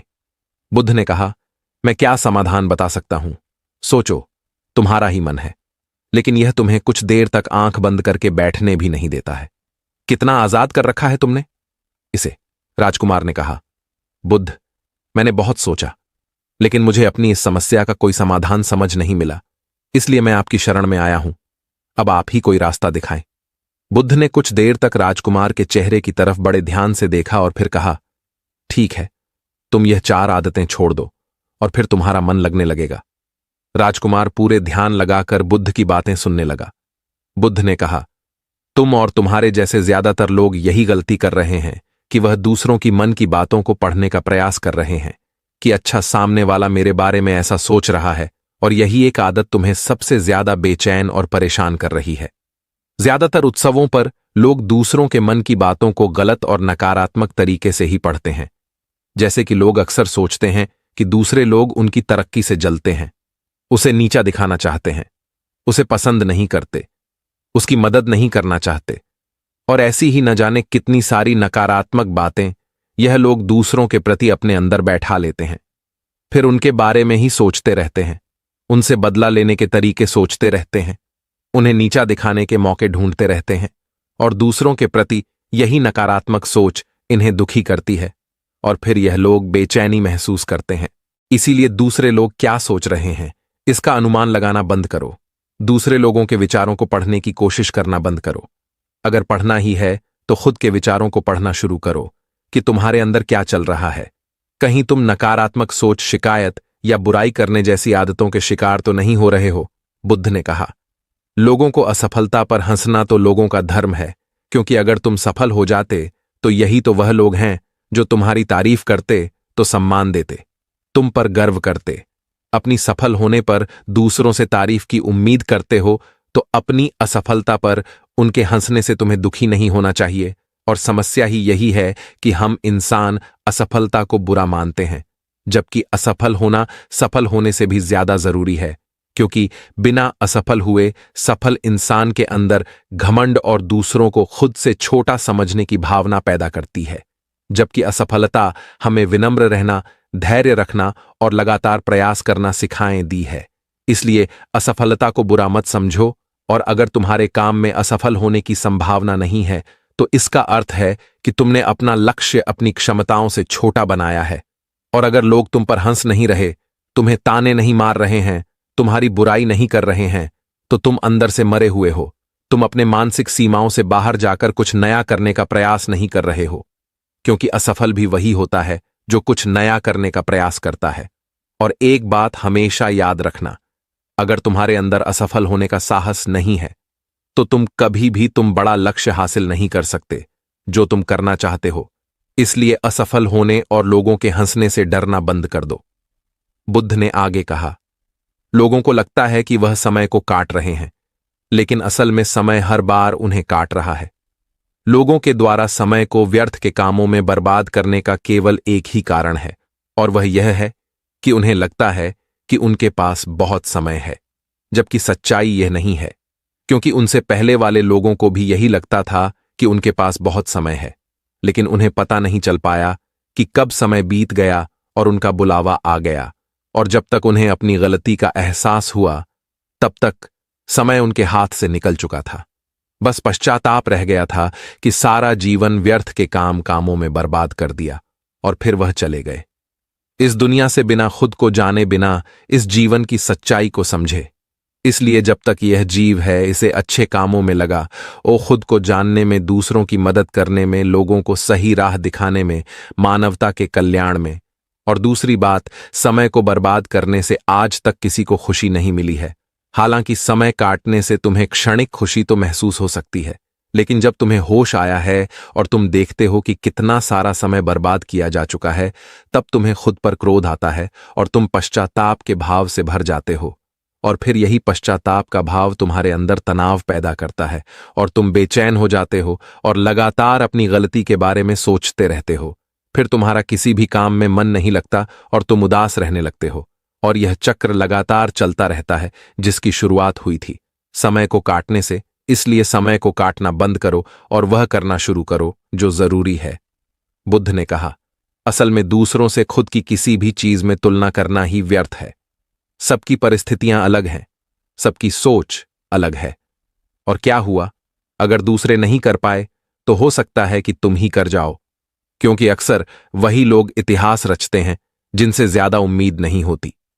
और फिर हो सकता है कि जिसे तुम बड़ा समझ रहे थे, जिसके लिए तुम सोच रहे थे कि उसने बहुत मेहनत की है, बहुत प्रयास किया है, उसने कभी उतना प्रयास किया ही ना हो, केवल मेहनत करने का दिखावा किया हो। क्योंकि ज्यादातर लोग कभी उतनी मेहनत करते ही नहीं हैं जितनी उन्हें अपने लक्ष्य प्राप्ति के लिए करनी चाहिए, और दूसरे लोगों के सामने यह दिखाने का प्रयास करते रहते हैं कि मैंने तो बहुत मेहनत की थी, लेकिन मेरी किस्मत ही खराब थी।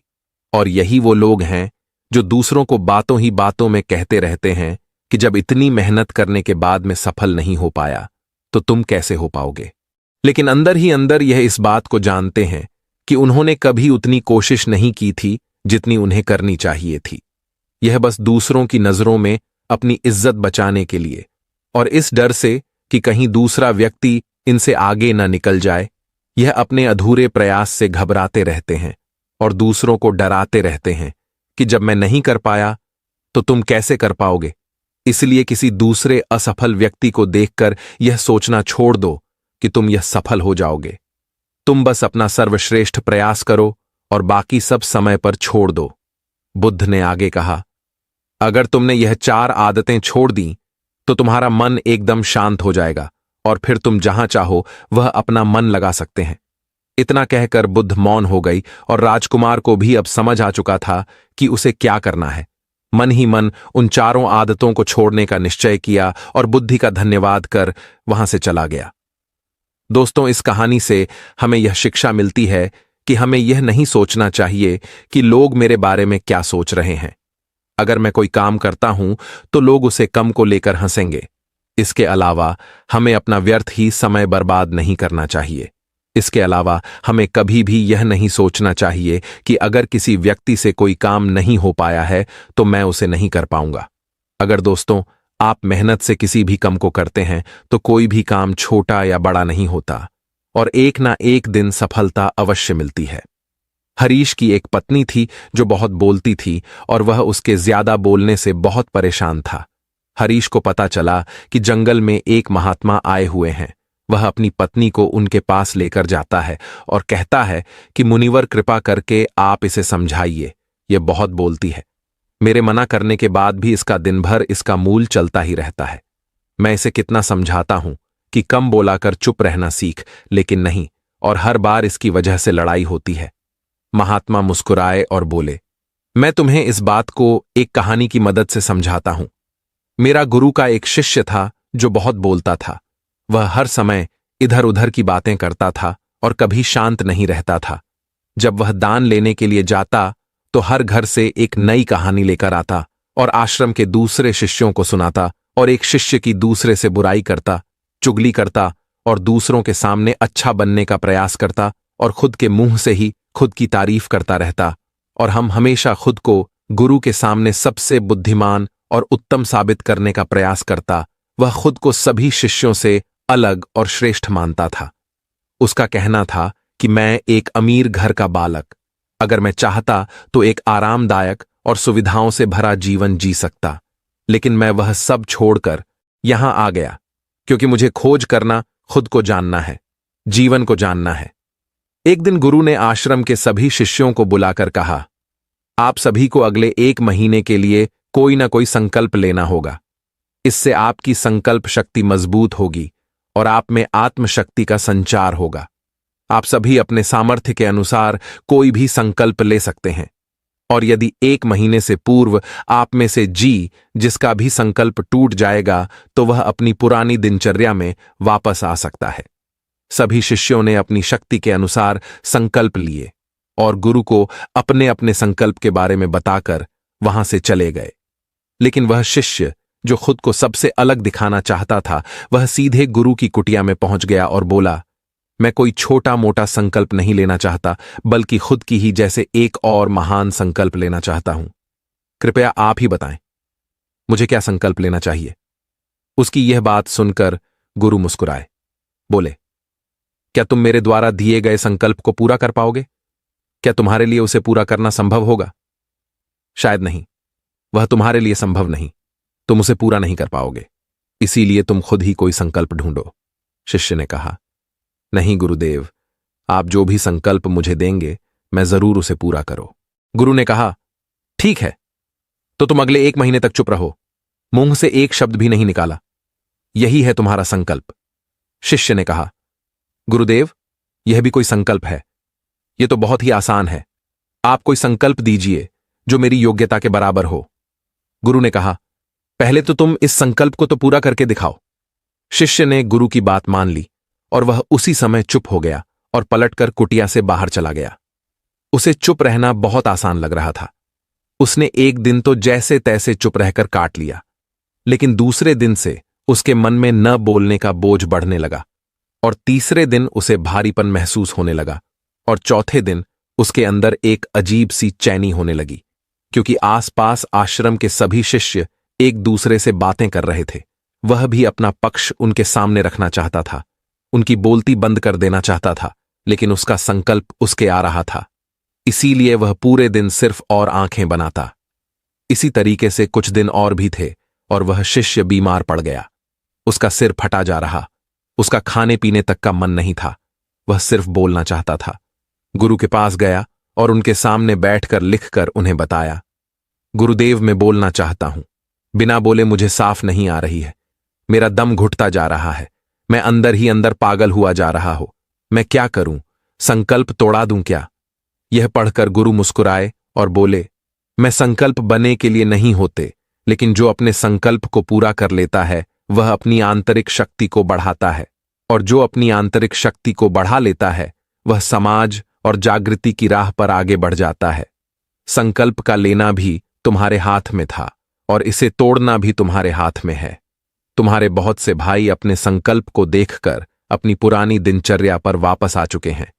तुमसे नहीं हो पा रहा तो तुम भी संकल्प तोड़कर अपनी पुरानी दिनचर्या पर वापस जा सकते हो।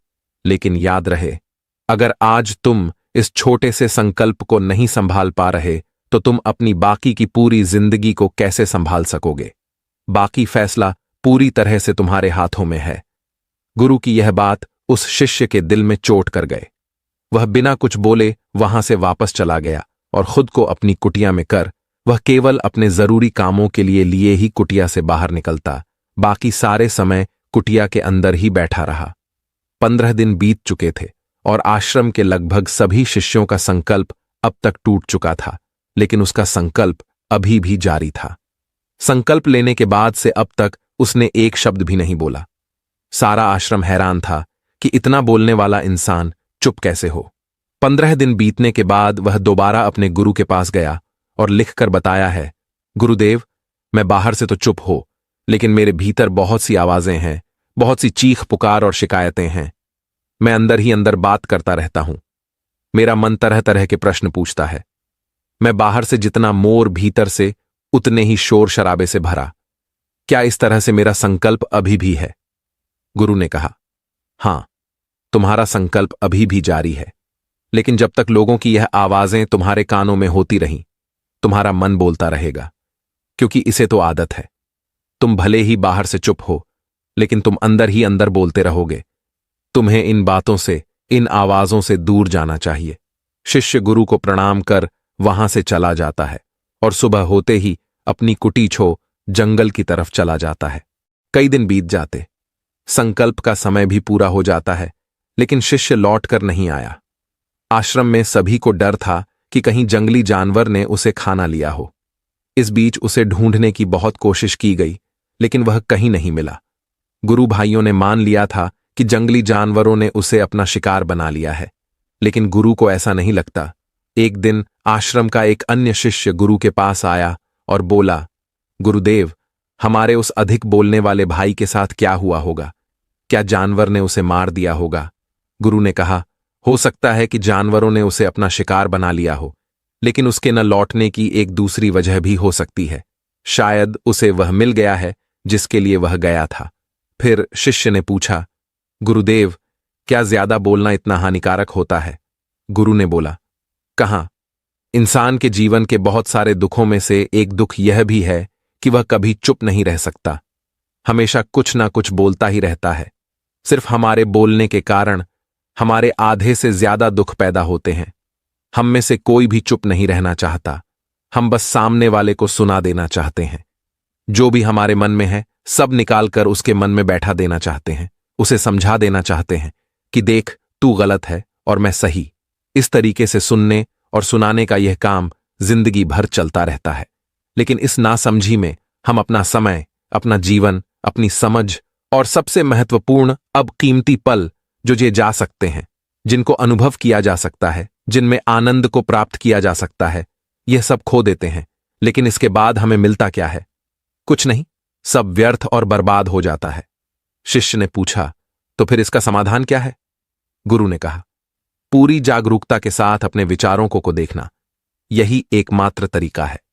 सारी मानसिक समस्याओं का वर्तमान में रहकर चिंतन करना, पूरी जागरूकता के साथ अपना काम करना जिंदगी में चमत्कारिक बदलाव ला देता है। उसके बाद वह शिष्य गुरु से अपने प्रश्नों का उत्तर पाकर उनको प्रणाम करके वहां से चला गया। उस शिष्य को आश्रम छोड़ ढक गए। न महीने का समय बीत चुका था, लेकिन उसकी कोई खबर नहीं। अब तक तो सभी गुरु भाइयों ने भी उसके वापस लौटने की उम्मीद छोड़ी, लेकिन एक दिन वह आश्रम लौट आता है। लेकिन अब वह वहां नहीं था जो यहां से गया था। वह कुछ और ही बनकर पास आया था। उसके अंदर एक गजब का बदलाव महसूस किया जा सकता था। उसके चेहरे पर एक गजब का ठहराव और आंखों में बनी शांति थी। आश्रम में आते ही सभी गुरु भाइयों ने उसे चारों तरफ से घेर लिया और बातें करने लग गए। वह भी अपने गुरु भाइयों से बातें करने लगा। उससे बात करने वाले सभी ने यह अनुभव किया कि अब वह पहले जैसा उतावला और बातूनी नहीं रह गया था। उसके मुंह से एक एक शब्द बहुत ही सुलझे हुए और मधुरता के साथ निकल रहे थे। थोड़ी देर तक गुरु भाइयों से बात करने के बाद वह सीधा गुरु की तरफ चला गया। उसने गुरु के चरण छुए और कहा, गुरुदेव, क्या मैं अब भी मौन हूं? क्या अब भी मेरा संकल्प जारी है?